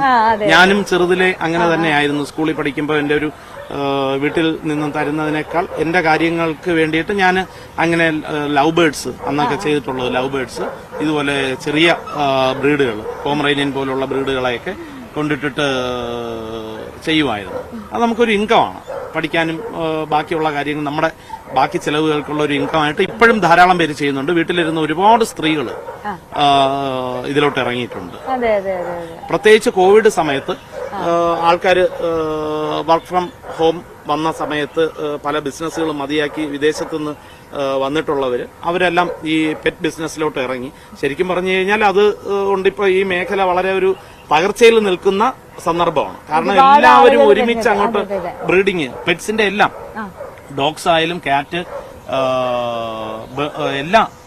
എല്ലാ കാര്യങ്ങളിലും ഇത് തുടങ്ങിയത് കൊണ്ട് ധാരാളം പ്രൊഡക്ഷൻ ഒരുപാട് കൂടി, ആവശ്യക്കാര് തീരെ ഇല്ലാതായി. അപ്പോ ഈ മേഖല ഇപ്പോ തൽക്കാലം എന്തായാലും വളരെ വില ഇടിഞ്ഞ് നിൽക്കുന്ന ഒരു സാഹചര്യമാണ്. ചേട്ടന്റെ അടുത്ത് ഏത് ബ്രീഡിനെ അന്വേഷിച്ചിട്ടാണ് ഏറ്റവും കൂടുതൽ ആൾക്കാർ? എനിക്ക് എൻക്വയറി കൂടുതലും റോട്ട് വെയിലറാണ്. കാര്യം ഞാൻ വേറെ ഡോഗ്സിനെയൊക്കെ ഇമ്പോർട്ട് ചെയ്തിട്ടുണ്ട്. ഇമ്പോർട്ട് ചെയ്യുകയും ഒരുപാട് ഷോ വർഷങ്ങളായിട്ട് ഒരു 20 വർഷത്തോളമായിട്ട് ഞാൻ റോട്ട് വെയിലർ റെഗുലറായിട്ട് ഷോക്ക് ഇറക്കിക്കൊണ്ടിരിക്കുന്നു, പ്രസന്റ് ചെയ്യുന്നു. അപ്പൊ അതുകൊണ്ട് തന്നെ എപ്പോഴും ഒരു 5-6 റോട്ട് വെയിലറെങ്കിലും എന്റെ കയ്യിൽ ഉണ്ടാവും. കൂടുതലും വരുന്നത് റോട്ട് വെയിലറാണ് എൻക്വയറി വരുന്നത്. അപ്പൊ ഈ ഷോയ്ക്ക് വേണ്ടിയിട്ട് പ്രിപ്പയർ ചെയ്യുന്നത് എങ്ങനെയാണ്? അതിന്റെ ഒരു പ്രിപ്പറേഷനും കാര്യങ്ങളും ഒക്കെ എങ്ങനെയാ? അത് ഇതിൽ ചെയ്യുന്നത് അതിന്റെ ഓരോ മൂവ്മെന്റ്, ഇറക്കുന്ന ആളും ഡോഗുമായിട്ടുള്ള ഒരു അറ്റാച്ച്മെന്റ്, റിലേഷൻഷിപ്പ്, അത് പിന്നെ അവരുടെ ബോഡി ലാംഗ്വേജ്, ഓരോ അവർക്ക് യാതൊരു രീതിയിലും വികലാംഗനല്ല എന്നുള്ളത്, അതുപോലെ കൈയും കാലിനും വളവോ വേറെ ഒടിവോ ചതവോ അങ്ങനെയൊന്നും ഉണ്ടാകുന്ന ഡോഗ് ആയിരിക്കരുത്. പെർഫെക്റ്റ് ആയിരിക്കണം. അത് ടോപ്പ് ടു ബോട്ടം, നോസ് മുതൽ അതിന്റെ ടീത്ത്, അതിന്റെ ടെയില്, എല്ലാ കാര്യങ്ങളും ബോൺസ് എല്ലാം വരുന്ന ജഡ്ജ് ചെക്ക് ചെയ്തതിന് ശേഷമാണ് ചെയ്യുന്നത്. പിന്നെ അതിന്റെ ആറ്റിറ്റ്യൂഡ്, പിന്നെ മൂവ്മെന്റ്, അതിനെ റിങ്ങിൽ ഓടിക്കും. ഓടിച്ചു കഴിയുമ്പോഴേക്ക് അവന്റെ മൂവ്മെന്റ്, അവന്റെ ഫ്രണ്ടിലെ കൈയും കാലിന്റെയൊക്കെ ഒരു മൂവ്മെന്റ് വരുന്നത് അതേ രീതിയിൽ ഓരോ ഡോഗ്സും ഓരോ രീതിയിലാണ് മൂവ് ചെയ്യുന്നത്. അതിന്റെ ആ മൂവ്മെന്റിന്റെ പെർഫെക്ഷൻ അത് പിടിച്ചു നിർത്തുമ്പോൾ അതിന്റെ ആ ഒരു ചെസ്റ്റ്, ഷോൾഡർ എല്ലാം അതിന്റെ ആ കാര്യങ്ങൾ, അതിന്റെ പിഗ്മെന്റേഷൻ, കളറ് എല്ലാം അതിനകത്ത് വരുന്നതാണ്. ഈ നമുക്ക് വാങ്ങിക്കാനും ഇപ്പം വാങ്ങിച്ചാൽ തന്നെ ഇപ്പം ആദ്യം ഒരു ഇനിഷ്യൽ എമൗണ്ട് ഉണ്ടാക്കി നമ്മൾ വാങ്ങിച്ചാൽ തന്നെ ഇതിന്റെ മെയിൻ്റനൻസ് വലിയൊരു എക്സ്പെൻസീവ് ആയിട്ടുള്ള കാര്യമായിരിക്കും പല ആളുകൾക്കും. അപ്പൊ നമുക്ക് അഫോർഡബിൾ ആയിട്ടുള്ള ഒരു റേഞ്ച് ഏതായിരിക്കും, ഏത് ബ്രീഡായിരിക്കും? നമുക്ക് പെട്ടെന്ന് വീട്ടിലൊക്കെ പെട്ടെന്ന് വളർത്താനും ഇല്ലെങ്കിൽ വേറെ വലിയ ശല്യമില്ലാതെ ചെയ്യാവുന്നത് ലാബ്രഡോറാണ്. കാരണം അവന് വലിയ മെയിൻ്റനൻസോ കാര്യങ്ങളോ ആവശ്യമില്ല. പിന്നെ ഭക്ഷണ പ്രിയനാണ്.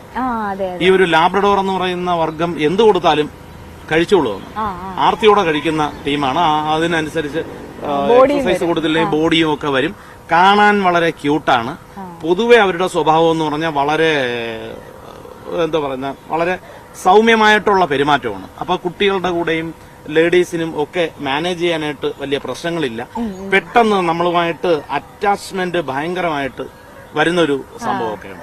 അപ്പൊ അങ്ങനെ ലാബ്രഡോറിനാണ് ഏറ്റവും കൂടുതൽ ശരിക്കും ഈ മേഖലയിൽ സെയിൽസും എൻക്വയറിയും ഒക്കെ കൂടുതൽ വരുന്നത്. നമ്മൾ ഈ പ്രോപ്പർ ആയിട്ടുള്ള എക്സസൈസ് കൊടുത്തില്ലെങ്കിൽ ഒരുപക്ഷെ ഞാൻ കണ്ടിട്ടുണ്ട്, എന്റെ ഒരു കസിന്റെ വീട്ടിൽ തന്നെ ഇങ്ങനെ ഈ ഹാർട്ട് അറ്റാക്ക് വന്നു. അതെ, അത് വലിയ പ്രശ്നമാണ്. എല്ലാവരും ചിലപ്പോ കുട്ടികൾ തന്നെ നിർബന്ധിച്ച് ഒരു കുഞ്ഞിനെ വാങ്ങുന്നു. വാങ്ങിയിട്ട് അവർ കുറച്ചുനാൾ കഴിയുമ്പോൾ അവർക്ക് അതിനകത്തുള്ള ക്രൈസ് അങ്ങ് നഷ്ടപ്പെടും. പിന്നെ ഇല്ലെങ്കിൽ പഠിത്തവും കാര്യങ്ങളും വെക്കേഷൻ ടൈമിൽ വാങ്ങിക്കും. പഠിത്തവും സ്കൂളൊക്കെ തുറന്ന് കോളേജൊക്കെ തുറന്ന് ആ ക്രൈസ് അങ്ങ് നഷ്ടപ്പെടും. ഇവർക്ക് മെയിൻറ്റെയിൻ ചെയ്യാൻ പറ്റില്ല. അപ്പോഴേക്ക് വെറുതെ വീട്ടിൽ കിടന്നിട്ട് ഭയങ്കരമായിട്ട് ഇങ്ങനെ ആഹാരമൊക്കെ കഴിച്ച് ഓവറായിട്ട് തടി വയ്ക്കുകയും പിന്നെ അത് രോഗത്തിനൊക്കെ അടിമപ്പെടുന്ന സാഹചര്യമുണ്ട്. പ്രത്യേകിച്ചും ലാബ്രഡോർ കൂടുതലും വരുന്ന ഇതുപോലെ ഓവറായിട്ട് തടി കൂടിയിട്ട് അറ്റാക്ക് വരുന്ന ഇത് കണ്ടുവരുന്നു ഒരുപാട്. അത് നമുക്കത് മെയിൻറ്റെയിൻ ചെയ്യാൻ പറ്റില്ല എന്നുണ്ടെങ്കിൽ ആരും വാങ്ങാതിരിക്കുന്നതില്ലെങ്കിൽ അത് ചെയ്യാതിരിക്കുന്നതാണ് ഉത്തമം. കാരണം അതിനോട് ചെയ്യുന്ന ഏറ്റവും വലിയൊരു ദ്രോഹമാണ്. തീർച്ചയായിട്ടും. അതുപോലെ തന്നെയാണ് ഗ്രേഡ് ഡെയിനും.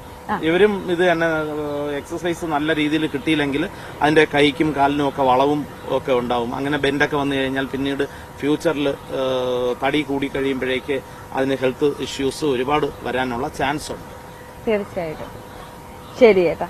അപ്പം നമ്മളിതേ ഗ്രേറ്റ് ഡെയിന്റെ വിശേഷങ്ങൾ കണ്ടു. അതേപോലെ ഇനി ഒരുപാട് ചാമ്പ്യന്മാർ ഇവിടെയുണ്ട്, വിവിധ ബ്രീഡുകളുണ്ട്. അവരുടെയൊക്കെ വിശേഷങ്ങളിലേക്ക് മടങ്ങി എത്താം. അതിനു മുമ്പ് ഒരു ചെറിയ ഇടവേള എടുക്കുകയാണ്. വേഗം വരാം.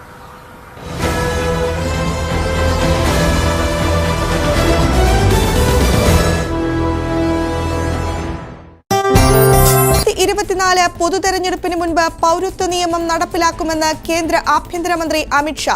ആരുടെയും പൗരത്വം എടുത്തുകളയാനല്ല, പൗരത്വം നൽകാനുള്ള നിയമമാണ് ഇതെന്നും അമിത്ഷാ പറഞ്ഞു. സ്വകാര്യ ദേശീയ മാധ്യമം ഒരുക്കിയ കോൺക്ലേവിൽ പങ്കെടുത്ത് സംസാരിക്കുകയാണ്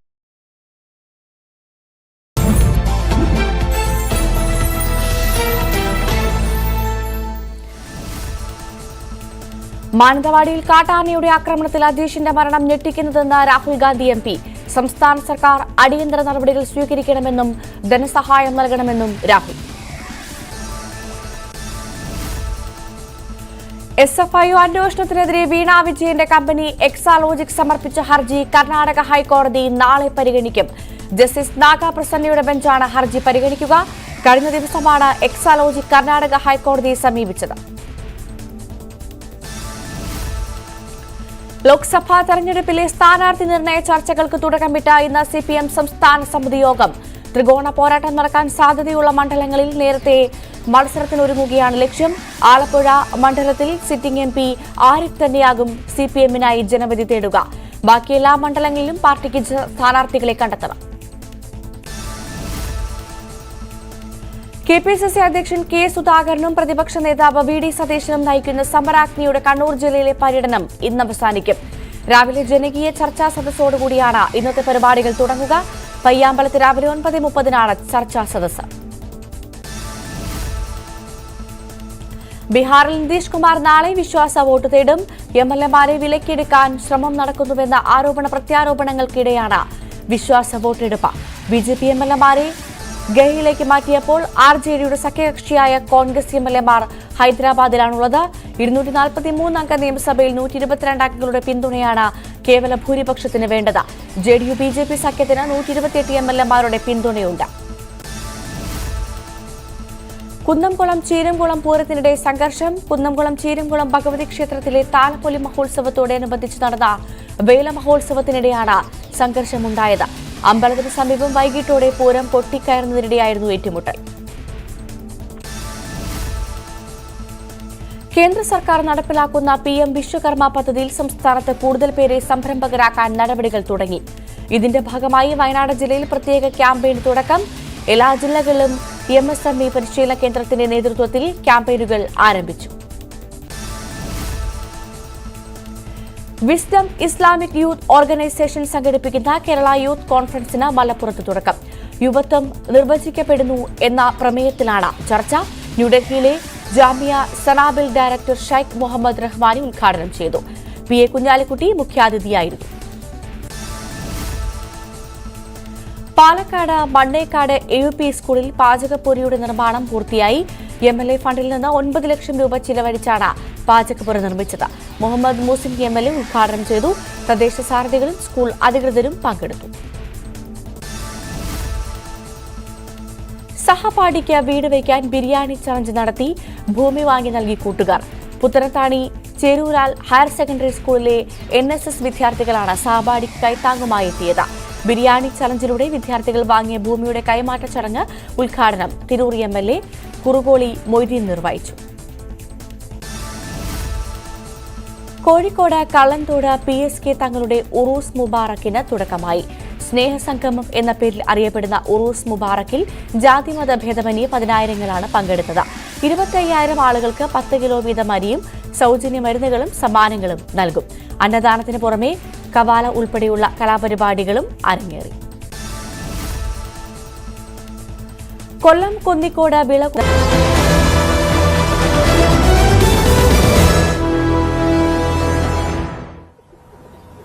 മോർണിംഗ് വേൾസിലേക്ക് സ്വാഗതം. എന്റെ കൂടെ ഹസ്കിയാണ് ഉള്ളത്. ഹസ്കി കുറച്ച് പ്രശ്നം എന്ന് പറഞ്ഞാൽ എന്നെ പരിചയമില്ലല്ലോ സ്വാഭാവികമായിട്ടും. അപ്പം അതിന്റേതായ ചില കുസൃതികളൊക്കെ ഉണ്ട്. സത്യം പറഞ്ഞ എന്റെ ഹസ്ബൻഡിന്റെ വീട്ടിലുള്ള 2 പട്ടികൾ, റോഡ് വീലറിനെയും ലാബിനെയും പോലും ഞാൻ ഇങ്ങനെ പിടിച്ചിട്ടില്ല കേട്ടോ. പേടിച്ച് വരണ്ട് നിൽക്കുകയാണ്. സ്വന്തം വീട്ടിലെ പട്ടിയെ പോലും പിടിക്കാതെയാണ് ഞാൻ ഇവിടെ വന്നിട്ട് ഇവന്മാരെയും കൊണ്ട് നടക്കുന്നത്. ഞാൻ വിളിച്ചിടത്തോട്ട് വരുന്നില്ല. നമുക്ക് എന്തായാലും പക്കുചേട്ടന്റെ അടുത്തോട്ട് തന്നെ പോവാം, ഇല്ലെങ്കിൽ ആകെ കോമഡി ആവും. അപ്പം ഇതിപ്പോ പുറത്തുനിന്ന് വരുന്ന ആളുകളോടൊക്കെ കുറച്ച് ഇണക്കി വളർത്തിയിരിക്കുന്നത് കൊണ്ടാണ് എന്റെ അടുത്ത് ഇങ്ങനെ നിൽക്കുന്നത്. അല്ലെങ്കിൽ ഭയങ്കര സീനായിട്ടുള്ള ആളാണല്ലേ? അങ്ങനെയല്ല, തുറന്നു വിടുമ്പോ പെട്ടെന്ന് കിട്ടുന്ന ഒരു ഫ്രീഡം അവരങ്ങ് എൻജോയ് ചെയ്യുന്നതാണ് ഇങ്ങനെ വലിച്ചുകൊണ്ടൊക്കെ നടക്കുന്നത്. ട്രെയിൻഡ് ഡോഗ്സ് ആണ്, വേറെ പ്രശ്നമൊന്നുമില്ല. പിന്നെ അറിയാത്തൊരാൾ പിടിക്കുമ്പോഴേക്കും ഇങ്ങനെ ഒരു പ്രശ്നം ഉണ്ടാകും. ഇവന്റെ പേര് ബെയ്ലി എന്നാണ്. ബെയ്ലി. എത്ര വയസ്സുണ്ട്? ഇവന് 2.5-3 വയസ്സുണ്ട്. അപ്പോ ഇവരുടെ ഒരു പ്രശ്നം എന്ന് പറഞ്ഞു കഴിഞ്ഞാല് മസ്റ്റായിട്ട് വീക്കിലി വൺസ് കുളിപ്പിച്ചിരിക്കണം. കുളിപ്പിക്കുകയും അതുമാത്രമല്ല ഇത് ബ്രഷ് ചെയ്ത് കൊടുക്കണം. പൊതുവെ ഇങ്ങനെ ഒരു എന്താ പറയണ, എപ്പോഴും ആക്റ്റീവായിട്ട് നിൽക്കും. ബാക്കി എന്തെങ്കിലും ജീവികളെ കണ്ടു കഴിഞ്ഞാലോ ഇല്ലെങ്കിൽ എന്തെങ്കിലും ഒരു ബോള് കണ്ടാലും മതി, അതിന് വേണ്ടിയിട്ട് ഇങ്ങനെ ചാടി കളിച്ചോണ്ട് നടക്കും. എപ്പോഴും ആക്റ്റീവ് ആയിരിക്കും. നമ്മളുമായിട്ട് വളരെ ലവിങ് ആയിട്ടുള്ളൊരു ഡോഗാണ്. വളരെ അഗ്രസീവ് ആയിട്ടുള്ള ഡോഗ്സിൽ നമുക്കിവിടെ അങ്ങനെ അനുഭവങ്ങളൊന്നും ആർക്കുമില്ല. അഗ്രസീവായിട്ടുള്ള 10 ബ്രീഡ്സ് എടുത്തു കഴിഞ്ഞാൽ അതിൽ 2ാമതോ 3ാമതോ ആയിട്ട് സൈബീരിയൻ ഹസ്കി വരും. ഈ കാണുന്നത് അല്ല, അവനെ അങ്ങനെ ആ രീതിയിൽ വളർത്തിക്കഴിഞ്ഞാൽ അവൻ വളരെ വയലന്റ് ആവുകയും അറ്റാക്ക് ചെയ്യുകയൊക്കെ ചെയ്യുന്ന ഇതാണ്. പിന്നെ ഇതിനെ കൂടുതലും മഞ്ഞുമലകളിൽ ട്രോളി നമ്മൾ വീഡിയോസിലൊക്കെ കണ്ടിട്ടുണ്ട്.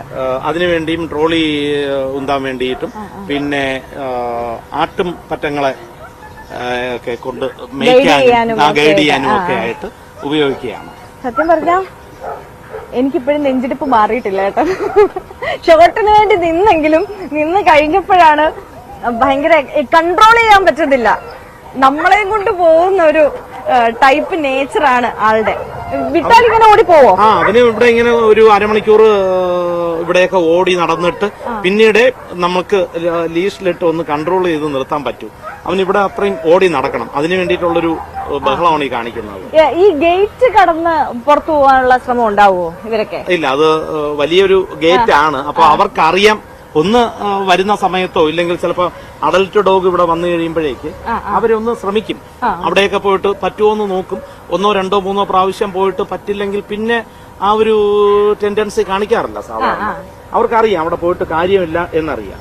സാധാരണയും നമ്മള് ഇത്രയും പട്ടികളും ഒക്കെയുള്ള വീട്ടിൽ ഈ സ്വാഭാവികമായിട്ടും ഇപ്പം പ്രേക്ഷകർക്ക് കേൾക്കാൻ പറ്റുന്നുണ്ടാവും, ആ ബാക്ക്ഗ്രൗണ്ടിൽ ഇങ്ങനെ ഭയങ്കരമായിട്ടുള്ള കൊരയുടെ സൗണ്ട് ഇങ്ങനെ കേട്ടോണ്ടേ ഇരിക്കുകയാണ്. അതോടൊപ്പം തന്നെ ഇതിന്റെ ഒരു മെയിന്റനൻസും കാര്യങ്ങളും ഇവിടെ ഇങ്ങനൊരു ഫാം നടത്തുന്നതിനൊക്കെ ഈ പൊതുവെ അയൽക്കാരുടെയും നാട്ടുകാരുടെയൊക്കെ ഒരു സഹകരണം എങ്ങനെയാ?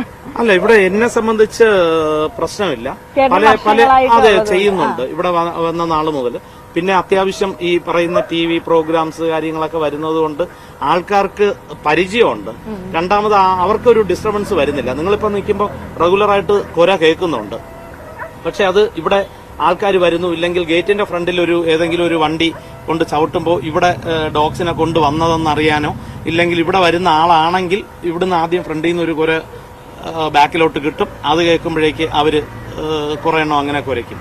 ഇല്ലാന്നുണ്ടെങ്കിൽ ആഹാരം കൊടുക്കുന്ന സമയത്ത് ഇല്ല വേറെ ഏതെങ്കിലും 1, 2 ഡോഗ്സിനെ നമ്മൾ തുറന്നു വിടുമ്പോൾ മാത്രം അടുത്ത എന്റെ ടേൺ ആണെന്നുള്ള രീതിയിലുള്ള ഒച്ചയും കാര്യങ്ങളുണ്ട്. ഒരുത്തിന് ഫ്രീഡം കൊടുത്തു, ഞങ്ങൾക്ക് കിട്ടിയില്ല, ഞങ്ങളെ കൂടെ തുറന്നു വിടാൻ വേണ്ടിയിട്ടുള്ള ബഹളം, അങ്ങനെയൊക്കെ ഉള്ളതാണ്. അല്ലാത്ത സമയത്ത് സൈലന്റ് ആണ്, വേറെ പ്രശ്നങ്ങളൊന്നുമില്ല. അങ്ങനെ രാത്രി ബഹളമൊക്കെ ഉണ്ടാക്കുകയാണെങ്കിൽ തന്നെ അത് ട്രെയിനിങ്ങിന്റെ ഭാഗമായിട്ട് അതൊക്കെ ഒന്ന് പേടിപ്പിച്ച് നിർത്തുന്നുണ്ട്. പിന്നെ ഇതിന്റെ സ്മെല്ലില്ല. നിങ്ങളിവിടെ വന്നപ്പോഴേക്കും അറിയാം, 10-20ഓളം ഡോഗ്സ് കിടക്കുകയാണെങ്കിലും അതിന്റെ പ്രോപ്പർ ഡ്രൈനേജ് സംവിധാനങ്ങളുണ്ട്. ഈ വീക്കിലി വൺസ് കുളിപ്പിക്കുന്നു. പിന്നെ വേറെ ഡിസീസ് ഒന്നുമില്ല. കൂട് കൃത്യമായിട്ട് 2 നേരം കൂടുകളും അതിന്റെ ഇതെല്ലാം വേസ്റ്റ് ഒക്കെ മാറ്റുന്നുണ്ട്.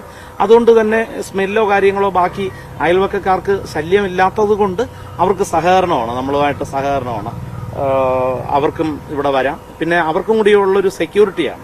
തൊട്ടടുത്ത വീടുകളിൽ കൂടി അവര് നമ്മളെ കാര്യങ്ങളിൽ സപ്പോർട്ട് ചെയ്യുന്നതെന്ന് വെച്ച് കഴിഞ്ഞാൽ അവർക്കും കൂടി പെട്ടെന്ന് ഒരു കള്ളന്മാരുടെ ശല്യമോ ഒക്കെ അവരെയും ബാധിക്കുന്നില്ല.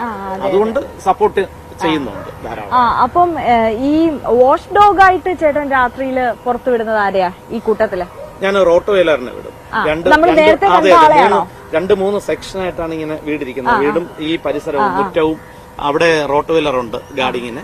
അതിന്റെ തൊട്ട് പുറകിലോട്ട് പോയി മെയിൻ കൂടിലും കണ്ടു വേറൊരു റോട്ടോവെയിലറുണ്ട്. അവിടെ പിന്നെ ചെറിയ ഏതെങ്കിലും ഒരു ബ്രീഡ് മതി. കാര്യം ഒരു അനക്കം തട്ടിക്കഴിഞ്ഞാൽ തന്നെ ഈ 10-20 എണ്ണം അവിടെ ഉണ്ട്. കൂട്ടിനകത്താണെങ്കിലും എല്ലാം വെളി ഭാഗം കാണുന്ന രീതിയിൽ ഓപ്പൺ ആയിട്ടുള്ള കേജസ് ആണുള്ളത്. അതുകൊണ്ട് തന്നെ അവിടത്തേക്ക് അതുകൊണ്ട് പിന്നെ ഉള്ളത് പുറത്തോട്ട് അങ്ങോട്ട് പറമ്പാണ്. അവിടെ ഏതെങ്കിലും ഒരെണ്ണത്തിന് മാറി മാറി തുറന്നു വിടാറുണ്ട്.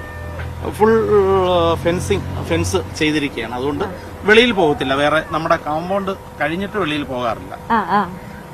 ഇവിടെ അവിടെ ഒരു ബീഗിൾ നിപ്പുണ്ട്. അവനെ കണ്ടിട്ടാണെന്ന് തോന്നുന്നു ഹസ്കി ഇങ്ങനെ ബഹളം വെച്ചോണ്ടിരിക്കുന്നത്.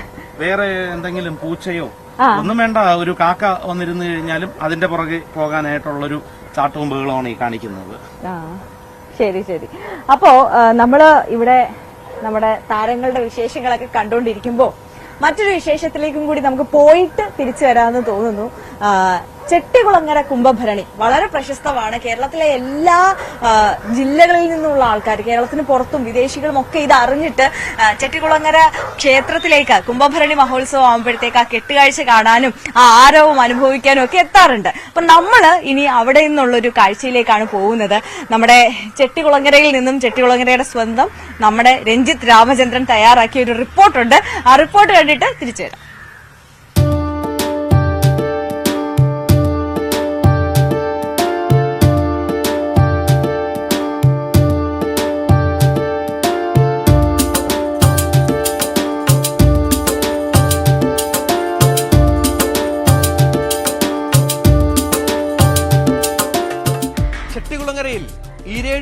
കരയുടെ കുതിരച്ചവിട്ടിലാണ് ഞാനുള്ളത്.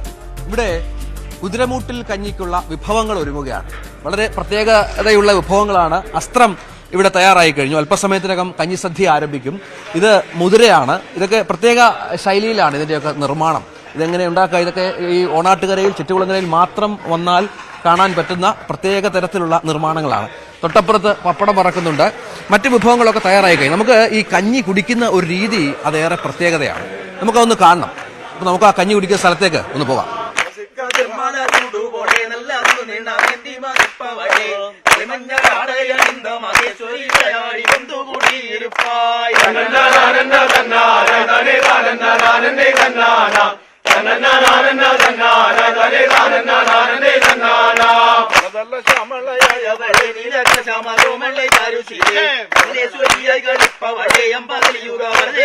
നമസ്തേ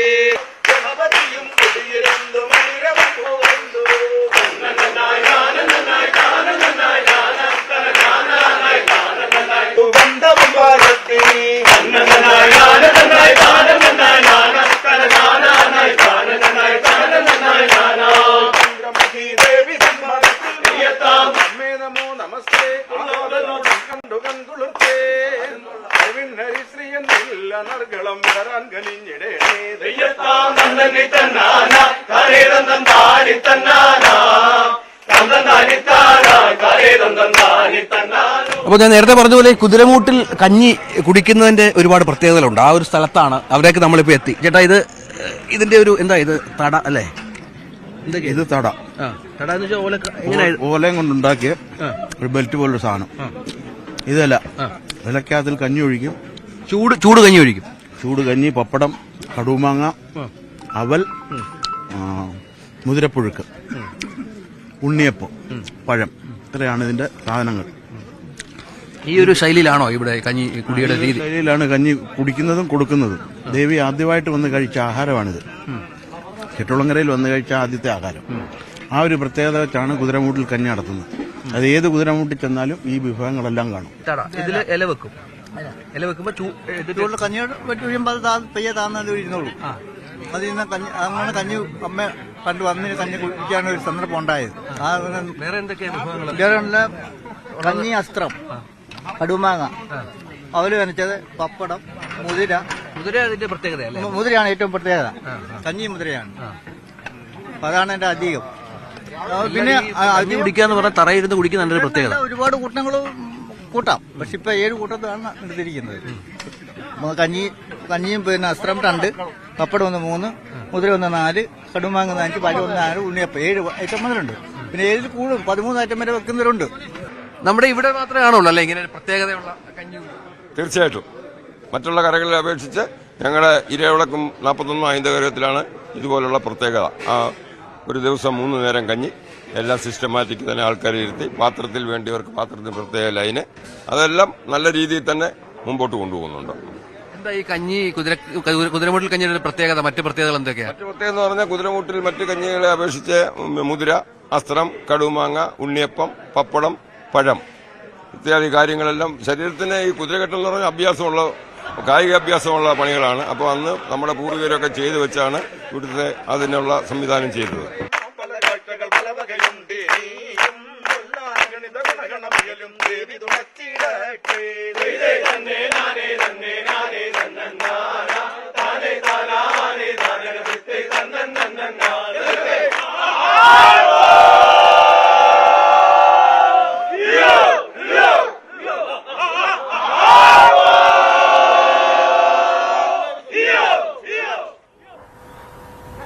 വെൽക്കം ബാക്ക്. അപ്പൊ നമ്മൾ ചെട്ടികുളങ്ങരയിലെ വിശേഷങ്ങളൊക്കെ കണ്ടു. വീണ്ടും നമ്മുടെ ഇവരുടെ വിശേഷങ്ങളിലേക്ക്, നായ്ക്കുട്ടികളുടെ വിശേഷങ്ങളിലേക്ക് മടങ്ങി വരികയാണ്. ഇവിടെ നമ്മുടെ റോട്ടും ബീഗിളും തമ്മില് നല്ല കളികൾ നടന്നുകൊണ്ടിരിക്കുകയാണ്. അപ്പൊ ചേട്ടൻ നമ്മുടെ റോഡ് വീലറിനെ ജസ്റ്റ് ബോളൊക്കെ വെച്ച് കളിപ്പിക്കുന്നതൊക്കെ ഒന്ന് കാണിച്ചു തരാമെന്ന് പറഞ്ഞിട്ടുണ്ട്. അപ്പം അതിനു വേണ്ടിയിട്ടാണ് രണ്ടുപേരെയും കൂടി ഇറക്കിയത്. പക്ഷെ രണ്ടുപേരും തമ്മിൽ കണ്ടപ്പം വലിയ കളിയായി.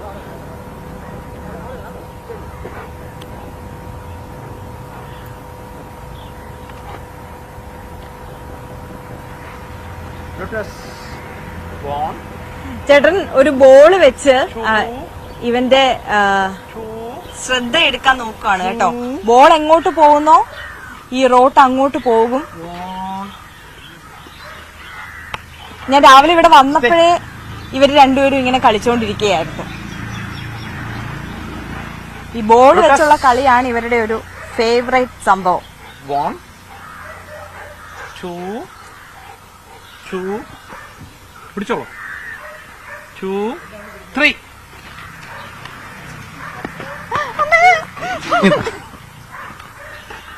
Come on come on come on. ഈ ബോൾ പിടിക്കുന്ന ആളെ ചാടി വന്ന് കടിക്കോ? ഇല്ല കടിക്കത്തൊന്നുമില്ല. അതിന്റെ കോൺസെൻട്രേഷൻ ആ ബോളിൽ മാത്രം. ആ ബോൾ എടുക്കാൻ നോക്കുമല്ലോ എന്തായാലും കയ്യിൽ നിന്ന്. അല്ല നമ്മള് കടിക്കത്തോ അങ്ങനെ പ്രശ്നമൊന്നുമില്ല. അവൻ അത് ആ ടോയ് അവന് ഏറ്റവും പ്രിയപ്പെട്ട ഒരു സംഭവമാണ്. അപ്പൊ ആ ടോയിൽ മാത്രമാണ് അവന്റെ കോൺസെൻട്രേഷൻ. അത് കിട്ടുക, അത് കിട്ടാൻ വേണ്ടി ഇപ്പൊ 1 2 3 പറയുമ്പോഴേക്കും അവന് കൊടുക്കും എന്നുള്ളത് അവന് അറിയാം. അപ്പൊ അതിനുവേണ്ടി അവൻ വെയിറ്റ് ചെയ്യുന്നു. അതിനുവേണ്ടി എന്താ പറയണ മരിച്ച് നിൽക്കുന്ന ഒരു ഇതിലാണ് ട്രെയിൻ ചെയ്തു വെച്ചിരിക്കുന്നത്. അത് അവന്റെ അൾട്ടിമേറ്റ് ആണ്, അത് കിട്ടുക എന്നുള്ളത്. അതിപ്പോ പോയി അത് കിട്ടിയ സന്തോഷത്തില് കിടക്കുകയാണ്. അതെ അതെ. ഈ ഷോയ്ക്ക് നമ്മൾ പോവില്ലേ, അപ്പം ഇവരെയും കൊണ്ട് ഓരോ കാര്യങ്ങൾ ചെയ്യിപ്പിക്കുന്നത് എങ്ങനെയാ? അത് ഇത് തന്നെയാണ്. എന്തെങ്കിലും അതിന് ക്രൈസ് ഉള്ള പല ബ്രീഡിനും പല രീതിയിലാണ് ചെയ്യുന്നത്. ഇപ്പൊ റോട്ടിന് മെയിനായിട്ട് ഇതുപോലെ ടോയ് കാണിച്ചിട്ടാണ് നിർത്തുന്നത്. ബീഗിളിന് അത്ര വലിയ പ്രശ്നമില്ല. കാര്യം ഏറ്റവും കോമ്പറ്റീഷൻ വരുന്നത് റോട്ട് വെല്ലർ, ജർമ്മൻ ഷെപ്പേർഡ് ഈ ഇങ്ങനെയുള്ള ഐറ്റംസിലാണ്. ബീഗിളിനെയൊക്കെ നമ്മൾ ചെറിയ എന്തെങ്കിലും ഗിഫ്റ്റ് ഫുഡ്, ഇപ്പോൾ അതിന് ഏറ്റവും പ്രിയപ്പെട്ട ഫുഡ് കൊടുത്തിട്ട് അതിനെ കൺട്രോൾ ചെയ്ത് നിർത്തും. അപ്പൊ അത് ഇങ്ങനെ കൊടുക്കുമ്പോഴേക്കും നമ്മളെ നോക്കി അത് നമ്മൾ പറയുന്നതനുസരിച്ച് സ്റ്റേജ് ഒക്കെ പറഞ്ഞു കഴിഞ്ഞാൽ അങ്ങനെ അങ്ങ് നിന്നോളും. അതേസമയം റോട്ട് വെയിലർ എന്ന് പറയുന്ന അത്ര ഫുഡ് കൊടുത്തിട്ട് നിർത്താവുന്നതല്ല. അവർക്ക് ഈ ടോയിയാണ് ക്രൈസ്. അതെ അതെ. അപ്പൊ അതിനെ കൺട്രോൾ ചെയ്യുന്നത് ഈ ടോയ്സ് വെച്ചിട്ടാണ്. അപ്പം നമ്മളിപ്പോ ഒരു ചെറിയ റോഡിനെ വാങ്ങിക്കുകയാണെങ്കിൽ ഇതിനെ ഇങ്ങനെ ട്രെയിൻ ചെയ്തെടുക്കാൻ കൂടുതൽ ബെറ്റർ ആയിട്ടുള്ള വഴികൾ എങ്ങനെയൊക്കെയായിരിക്കും? ട്രെയിൻ ചെയ്യാനായിട്ട് പ്രൊഫഷണൽ ആൾക്കാരുടെ കാര്യമല്ല ഞാൻ ഉദ്ദേശിച്ചത്. നമ്മൾ സാധാരണ വീട്ടിൽ വാങ്ങിക്കുകയാണെങ്കിൽ ഫസ്റ്റ് അത് വേണ്ടത് നമുക്ക് ടോയ്ലറ്റ് ട്രെയിനിങ് ആണ് ആദ്യം കൊടുക്കേണ്ടത്. അപ്പോൾ ഫുഡ് ഒരു ഭാഗത്ത് വെച്ച് നമ്മൾ ഫുഡ് കൊടുക്കുന്നു. അതിനെ ടോയ്ലറ്റ് ട്രെയിനിങ്ങിന് വേണ്ടിയിട്ട് എവിടെയാണോ നമ്മൾ ഉദ്ദേശിക്കുന്ന സ്ഥലം, ഫുഡ് കഴിഞ്ഞതിന് ശേഷം അതുപോലെ നമ്മൾ ഡോഗ്സ് അതിനൊരു പ്രത്യേക സ്വഭാവമുണ്ട്. നമ്മൾ കൂട്ടിൽ നിന്ന് പുറത്തിറക്കി കഴിഞ്ഞാൽ തന്നെ ഇത് 1നും 2നും ഒക്കെ പോകുന്ന ഒരു സ്വഭാവം കാണിക്കും. അപ്പൊ ആ ചെറുതിലെ നമ്മൾ അതിനൊരു പ്രത്യേക സ്ഥലം കാണിച്ചു കൊടുക്കുക. ഇല്ലെങ്കിൽ വേറെ എവിടെയെങ്കിലും അത് പോയി കഴിഞ്ഞാലും ഈ വേസ്റ്റ് എടുത്തിട്ട് ഒരു സ്ഥലത്തോട്ട് കൊണ്ടിടുക. അപ്പോൾ ആഹാരം കൊടുത്തതിന് ശേഷവും ഈ സെയിം പ്രവണത ഇത് കാണിക്കും ടോയ്ലറ്റിൽ പോകാനായിട്ട്. ആ സമയത്ത് നമ്മൾ എവിടെയാണോ ഈ സ്ഥലം നിശ്ചയിച്ചിരിക്കുന്നത് ആ ഭാഗത്തോട്ട് കൊണ്ടുവിടുക. അത് ഇതെല്ലാം കഴിഞ്ഞതിന് ശേഷം മാത്രം നമ്മൾ തിരിച്ചു കൊണ്ടുവരിക. എല്ലാവരും ഈ ഒരു ചോദ്യം നല്ല കാര്യമായിരുന്നു. കാര്യം ഒരുപാട് പേർക്ക് അറിഞ്ഞൂടാത്ത കാര്യമാണ്. അവര് പറയുന്നു ഭക്ഷണം കൊടുക്കുന്നു, വീടിനുള്ളിൽ തന്നെ ഇത് ടോയ്ലറ്റ് ചെയ്യുന്നു, അതൊരു ഭയങ്കര ശല്യമായിട്ട് മാറുന്നു, ഉപേക്ഷിക്കുന്നു ഡോഗ്സിനെ. അതൊക്കെ ഈ ഒരു ചെറിയ ടിപ്പ് അറിയാത്തതിന്റെ പ്രശ്നമാണ്. തുറന്നു വിട്ട് കഴിഞ്ഞാൽ ഉടനെ ഈ സ്ഥലത്തേക്ക് കൊണ്ടുപോകും. പിന്നെ ഇത് ശീലിച്ചോളൂ. ഒരു 10 ദിവസം, നമ്മളൊരു 2 മാസമുള്ള ഒരു പപ്പിയെ എടുത്തിട്ട് നമ്മളിത് ചെയ്തുകൊണ്ടിരുന്നാല് പിന്നെ ഇത് ഓട്ടോമാറ്റിക്കായിട്ട് ആ സ്ഥലം കണ്ടെത്തി അവിടെ പോയി കാര്യങ്ങൾ സാധിച്ചിട്ട് പിന്നെ വന്നോളൂ. ചേട്ടാ, നമുക്ക് പതുക്കെ നമ്മുടെ പുറവശത്തെ ആ വലിയ കൂട്ടിലേക്ക് പോവാന്ന് തോന്നുന്നു കേട്ടോ. അവിടെ ഒരുപാട് നായ്ക്കളുണ്ട്, ഒരുപാട് വ്യത്യസ്ത ഇനം ബ്രീഡുകളിലുള്ളതുണ്ട്. അപ്പൊ നമുക്ക് പതുക്കെ അങ്ങോട്ട് പോവാൻ തോന്നുന്നല്ലേ? ഓക്കെ, തീർച്ചയായിട്ടും. അവിടെ ഇപ്പൊ മെയിൻ ആയിട്ടുള്ള ബ്രീഡ്സ് ഏതൊക്കെയാണ്? അവിടെ കാണാൻ പോകുന്നത് ബീഗളുണ്ട്, American bully, Labrador, great Dane, Siberian husky, pug, ഇങ്ങനെ ഒത്തിരി ബ്രീഡ്സ് ഉണ്ട്. അപ്പം ഇവരൊക്കെ അവിടെ ഒരു ഒറ്റ കൂട്ടിലാണോ ഇട്ടിരിക്കുന്നത്? എല്ലാം സെപ്പറേറ്റ് കേജസിലാണ്. തമ്മില് പ്രശ്നങ്ങൾ ഉണ്ടാവും. ചിലപ്പോൾ നമ്മൾ ഫുഡ് കൊടുക്കുമ്പോഴോ ഒക്കെ ഒരു പ്രശ്നങ്ങൾ അവോയ്ഡ് ചെയ്യാൻ വേണ്ടിയിട്ടാണ് അങ്ങനെ പ്രത്യേകം കേജസിൽ ഇട്ടിരിക്കുന്നത്. ഈ കുറച്ച് ആൾക്കാരെ നമ്മളിപ്പോ കണ്ട ഡോഗിനെയും റോഡ് വീലറിനെ വെളിയിലത്തെ ഒരു ഷെഡിലാണല്ലോ വെച്ചിരുന്നത്. ഇവര് ഞാൻ വന്നപ്പോ തൊട്ട് ഭയങ്കര ബഹളവുമാണ്. കുറച്ച് അഗ്രസീവ് ആയതുകൊണ്ടാണ് ഇവരെ സെപ്പറേറ്റ് ചെയ്ത് നിർത്തിയിരിക്കുന്നത്. ഇല്ല, അങ്ങനെ അവര് ഇപ്പൊ ഫുഡ് നമ്മൾ കൊടുക്കുമ്പോഴേക്കും രണ്ടും കൂടി അത് ഷെയർ ചെയ്യുമ്പോഴേക്കും ഇവന്മാര് തമ്മിൽ പ്രശ്നം ഉണ്ടാകും. അതൊക്കെ അവോയ്ഡ് ചെയ്യാൻ വേണ്ടിയിട്ടാണ്. കണ്ടപ്പോ തന്നെ ഭയങ്കര ബഹളമായി. അത്യാവശ്യം വലിയ കേജസ് ആയതുകൊണ്ട് തന്നെ സെപ്പറേറ്റ് ഇടുന്നതായിരിക്കും നല്ലത്. വാഷ് ചെയ്തുകൊണ്ടിരിക്കുകയാണ് അകത്ത്. Okay okay. അവിടെ ഇത്രയും വലിയ ഭീകരന്മാർക്ക് ഇടയിൽ ഒരു കുഞ്ഞൻ കൂടിയുണ്ട്.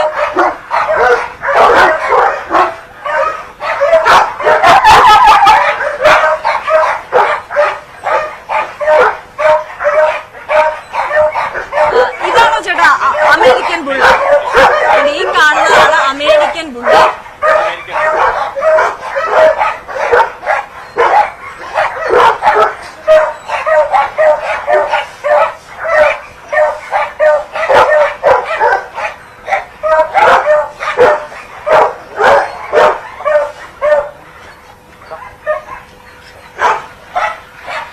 ഈ സെഷനിലെ ഒരു കേജാണ്. വേറൊരു വലിയ കേജ് കൂടിയുണ്ട്. ഇത് സെയിം റേറ്റ്സ് തന്നെയാണോ ചേട്ടാ?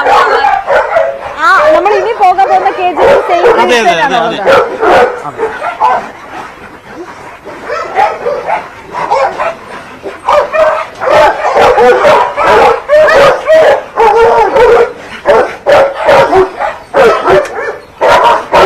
കാരണം നമ്മുടെ ബീഫലിനെ കൂട്ടിക്കയറ്റി.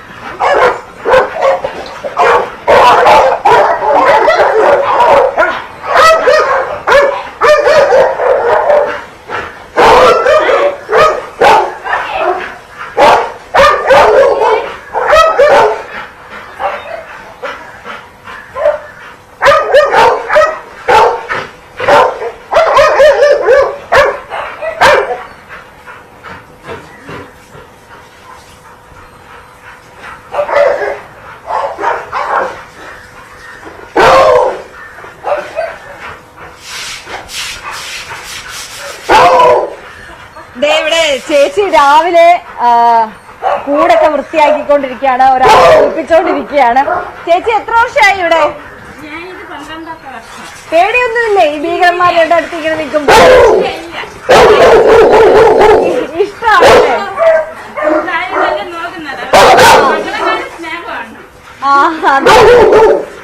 പക്ഷെ നമ്മളെ കണ്ടിട്ടാണെന്ന് തോന്നുന്നു ഭയങ്കര കൊരയാണ്. നമുക്ക് അതുകൊണ്ട് പതുക്കെ നോയ്സിന് നല്ല പ്രശ്നം കാണും, ഓഡിയോയ്ക്ക് നല്ല പ്രശ്നം കാണും. നമുക്ക് അതുകൊണ്ട് ഈ കേജിന്റെ അവിടെ നിന്ന് നമുക്ക് പതുക്കെ നമ്മൾ നേരത്തെ നിന്ന സ്ഥലത്തേക്ക് തന്നെ പോവാം.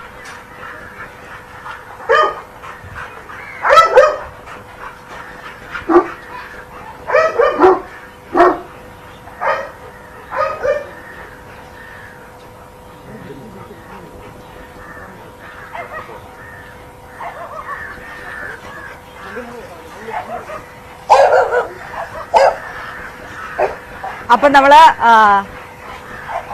അമേരിക്കൻ ബുള്ളിന്റെ അടുത്തേക്ക് വന്നേക്കാണ്. അവിടെ ചേട്ടൻ ഇതിനെ പുറത്തിറക്കാമെന്ന് പറഞ്ഞിട്ട്. പേടിക്കണോ? കടിക്കായിരിക്കോ?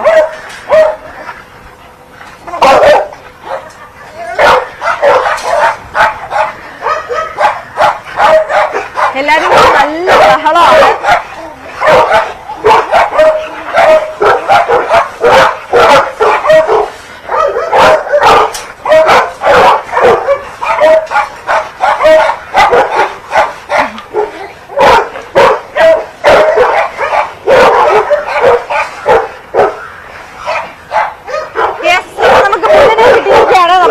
ബുള്ളുമായിട്ട് അപ്പം നേരെ നമ്മുടെ വീടിന്റെ ഫ്രണ്ടിലേക്ക് പോവാം.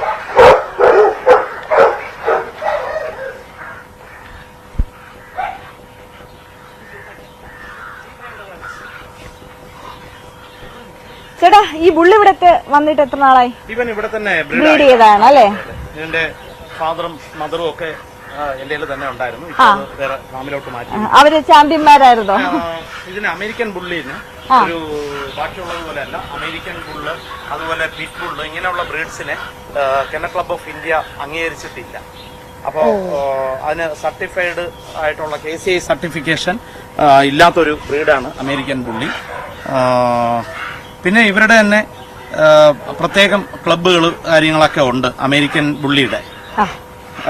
പിന്നെ ഇത് പല ടൈപ്പുകളായിട്ടാണ് വരുന്നത്. മൈക്രോ ഏറ്റവും ഹൈറ്റും സൈസും കുറഞ്ഞ ടൈപ്പ്, ഏറ്റവും ഹൈറ്റ് കുറഞ്ഞ ടൈപ്പ് മൈക്രോ എന്ന് പറയും. പിന്നെ പോക്കറ്റ്, ബിലോ പോക്കറ്റ്, പിന്നെ XL, ഡബിൾ XL അങ്ങനെയൊക്കെ പറഞ്ഞിട്ട് പല സൈസുകളിലുള്ള ഇത് അമേരിക്കൻ ബുള്ളിയിലുണ്ട്. പലതും പല. അപ്പം ഇതിന്റെ ഫുഡൊക്കെ എന്തായിരിക്കും? ഇതിന് നോർമൽ ഫുഡ് തന്നെയാണ്. ഒരു നേരം ഡ്രൈ ഫുഡ് കൊടുക്കും, എഗ് ആൻഡ് ഡ്രൈ ഫുഡ്. പിന്നെ ചിക്കൻ ഇട്ടിട്ടുള്ള ബിരിയാണി, അതൊരു നേരം കൊടുക്കും. പിന്നെ 2 വയസ്സ്, ഇപ്പോൾ ഇവന് 2 വയസ്സായി.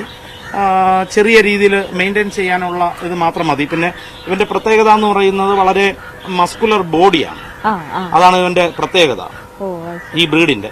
അത് നമുക്ക് കാണുമ്പോൾ ഒരു ഭീകരമായിട്ട് തോന്നും. പക്ഷേ കുറച്ച് അഗ്രസീവ് ആണെങ്കിലും നമ്മൾ വളർത്തുന്നതിനെ ഡിപ്പെൻഡ് ചെയ്തിരിക്കും നമ്മളുമായിട്ടുള്ള ഒരു അടുപ്പവും കാര്യങ്ങളും ഒക്കെ. പൊതുവെ അഗ്രസീവ് ആയിട്ടുള്ള ഒരു ബ്രീഡാണിത്. ഇതിപ്പോ ചേട്ടൻ നിൽക്കുന്നതുകൊണ്ടായിരിക്കും ഞങ്ങളെ കണ്ടിട്ട് ഇങ്ങനെ അനങ്ങാതെ നിൽക്കുന്നത്. അതെ അതെ അതെ. ഇവിടെ ഒരുപാട് പേര് കാണാനും ഒക്കെ വരുന്നുണ്ട്. അപ്പൊ അവരുമായിട്ടൊക്കെ അവരൊക്കെ വന്ന് ഗസ്റ്റ് ആണെന്നറിയാം. അതെ അതെ, അവര് വന്ന് തടവുകയും തൊടുകയും ഒക്കെ ചെയ്യുന്നത് കൊണ്ട് അങ്ങനെ ഒരു അഗ്രസീവ് ആയിട്ടുള്ള ഒരു ടെൻഡൻസി കാണിക്കുന്നില്ല. പൊതുവെ ബാക്കിയുള്ള ഡോഗ്സിനോട് കുറച്ച് അഗ്രഷൻ കൂടുതലാണ്. പിന്നെ വേറെ ജീവികളെ കാണുമ്പോഴേക്കൊക്കെ ഉള്ളൊരു അതിനെ അറ്റാക്ക് ചെയ്യാനുള്ളൊരു ടെൻഡൻസി വളരെ കൂടുതലാണ് ഈ ബ്രീഡിന്. പൊതുവെ അമേരിക്കൻ ബുള്ളി, പിറ്റ് ബുള്ള് അങ്ങനെയുള്ള ബ്രീഡുകളാണ്. തീർച്ചയായും. അപ്പൊ നമ്മുടെ സമയം ഇവിടെ അവസാനിച്ചു വരികയാണ്. നമ്മൾ അവസാന മിനിറ്റിലേക്ക് കടക്കുകയാണ്. അപ്പം ഞാൻ ഇവിടെ വരുന്ന സമയത്ത് ഇവിടുത്തെ പട്ടികളുടെ നഴ്സറി മാത്രമല്ല, ഇവിടെ ബോൺസായി നഴ്സറി കൂടി ഉണ്ട് എന്ന് പറഞ്ഞിരുന്നു. അപ്പൊ അതിന്റെ വിശേഷങ്ങളും കൂടി പ്രേക്ഷകരിലേക്ക് എത്തിക്കാമെന്ന് വിചാരിച്ചിരുന്നു. പക്ഷേ നമ്മൾ ഈ സ്റ്റാമ്പ്യന്മാരുടെ വിശേഷങ്ങൾ പറഞ്ഞു അതിന് സമയം കിട്ടിയില്ല എന്ന് വേണമെങ്കിൽ പറയാം. എന്റെ സൈഡിൽ നിൽക്കുന്ന കണ്ടോ, ഒരു ആൽമരമാണ് ഈ ചെടിച്ചട്ടിയിൽ ഇങ്ങനെ ഒരുക്കി നിർത്തിയിട്ടുള്ളത്. ഈ ബോൺസായി 40 വർഷത്തിന് മേളിൽ പ്രായമായ ഒരു ആൽമരമാണ്. അപ്പോൾ ഇവിടെയും അതിന്റെ നഴ്സറി ഉണ്ട്. ഒരുപാട് മരങ്ങൾ കേട്ടോ. ഈ പുളിയൊക്കെ പിടിച്ച് കായ്ച്ച് നിൽക്കുന്ന പുളികൾ ഇവിടെ ഇങ്ങനെ ചെടിച്ചട്ടിയിൽ വെച്ചിട്ടുണ്ട്. ഇത് സെയിലിനുണ്ടല്ലോ അല്ലെ? സെയിലല്ല, ഞാൻ ഇഷ്ടം കൊണ്ട് ചെയ്തുകൊണ്ടിരിക്കുന്നതാണ്. പക്ഷെ ഇനി സെയിൽ ചെയ്യേണ്ടി വരും. കാരണം എനിക്ക് എല്ലാം കൂടി മെയിൻറ്റെയിൻ ചെയ്യാൻ പറ്റുന്നില്ല. ഒരു 300-ൽ പരം ബോൺസായി എന്റെ ഇപ്പോ ബോൺസായി ആയിട്ട് തന്നെ ഉണ്ട്, ബോൺസായി ആയത്. അപ്പോ ഇത്രയും മെയിൻ്റെനൻസ് എന്ന് പറയുന്നത് വളരെ കഷ്ടമാണ്. അപ്പൊ കുറച്ച് സെയിൽ ചെയ്യാനായിട്ട് ഞാൻ ഉദ്ദേശിക്കുന്നുണ്ട്. ഓക്കെ. അപ്പൊ അതാണ് പക്കുചേട്ടന്റെ വീട്ടിലെ നഴ്സറിയുടെ വിശേഷങ്ങൾ. അപ്പൊ ഞാനൊരു പെറ്റ് പേഴ്സണേ ആയിരുന്നില്ല, പക്ഷെ ഇവിടെ വന്ന് ഇവന്മാരെയൊക്കെ കണ്ടു കഴിഞ്ഞപ്പോ ശരിക്കും ഉണ്ടല്ലോ, നമുക്ക് വാങ്ങിച്ചാൽ കൊള്ളാം എന്ന് തോന്നുന്ന തരത്തിൽ നല്ല രസമായിരുന്നു. അപ്പം നല്ലൊരു മോർണിംഗ് ഞങ്ങൾക്ക് തന്നതിന്, നല്ലൊരു പോസിറ്റീവ് വൈബ് ഞങ്ങൾക്ക് തന്നതിന് താങ്ക് യു സോ മച്ച്. അപ്പൊ നമുക്ക് വീണ്ടും കാണാം. ഇതൊക്കെ പ്രേക്ഷകരിൽ എത്തിക്കുന്നതിന് okay. Thank you so much. അപ്പൊ നമ്മുടെ മോർണിംഗ് വൈസിന്റെ സമയം ഇവിടെ അവസാനിക്കുകയാണ്. ഇന്നത്തെ വൈബ് എല്ലാ പ്രേക്ഷകർക്കും ഇഷ്ടമായി എന്ന് പ്രതീക്ഷിക്കുന്നു. അപ്പൊ നല്ലൊരു ദിനം ആശംസിക്കുകയാണ്. നമസ്കാരം.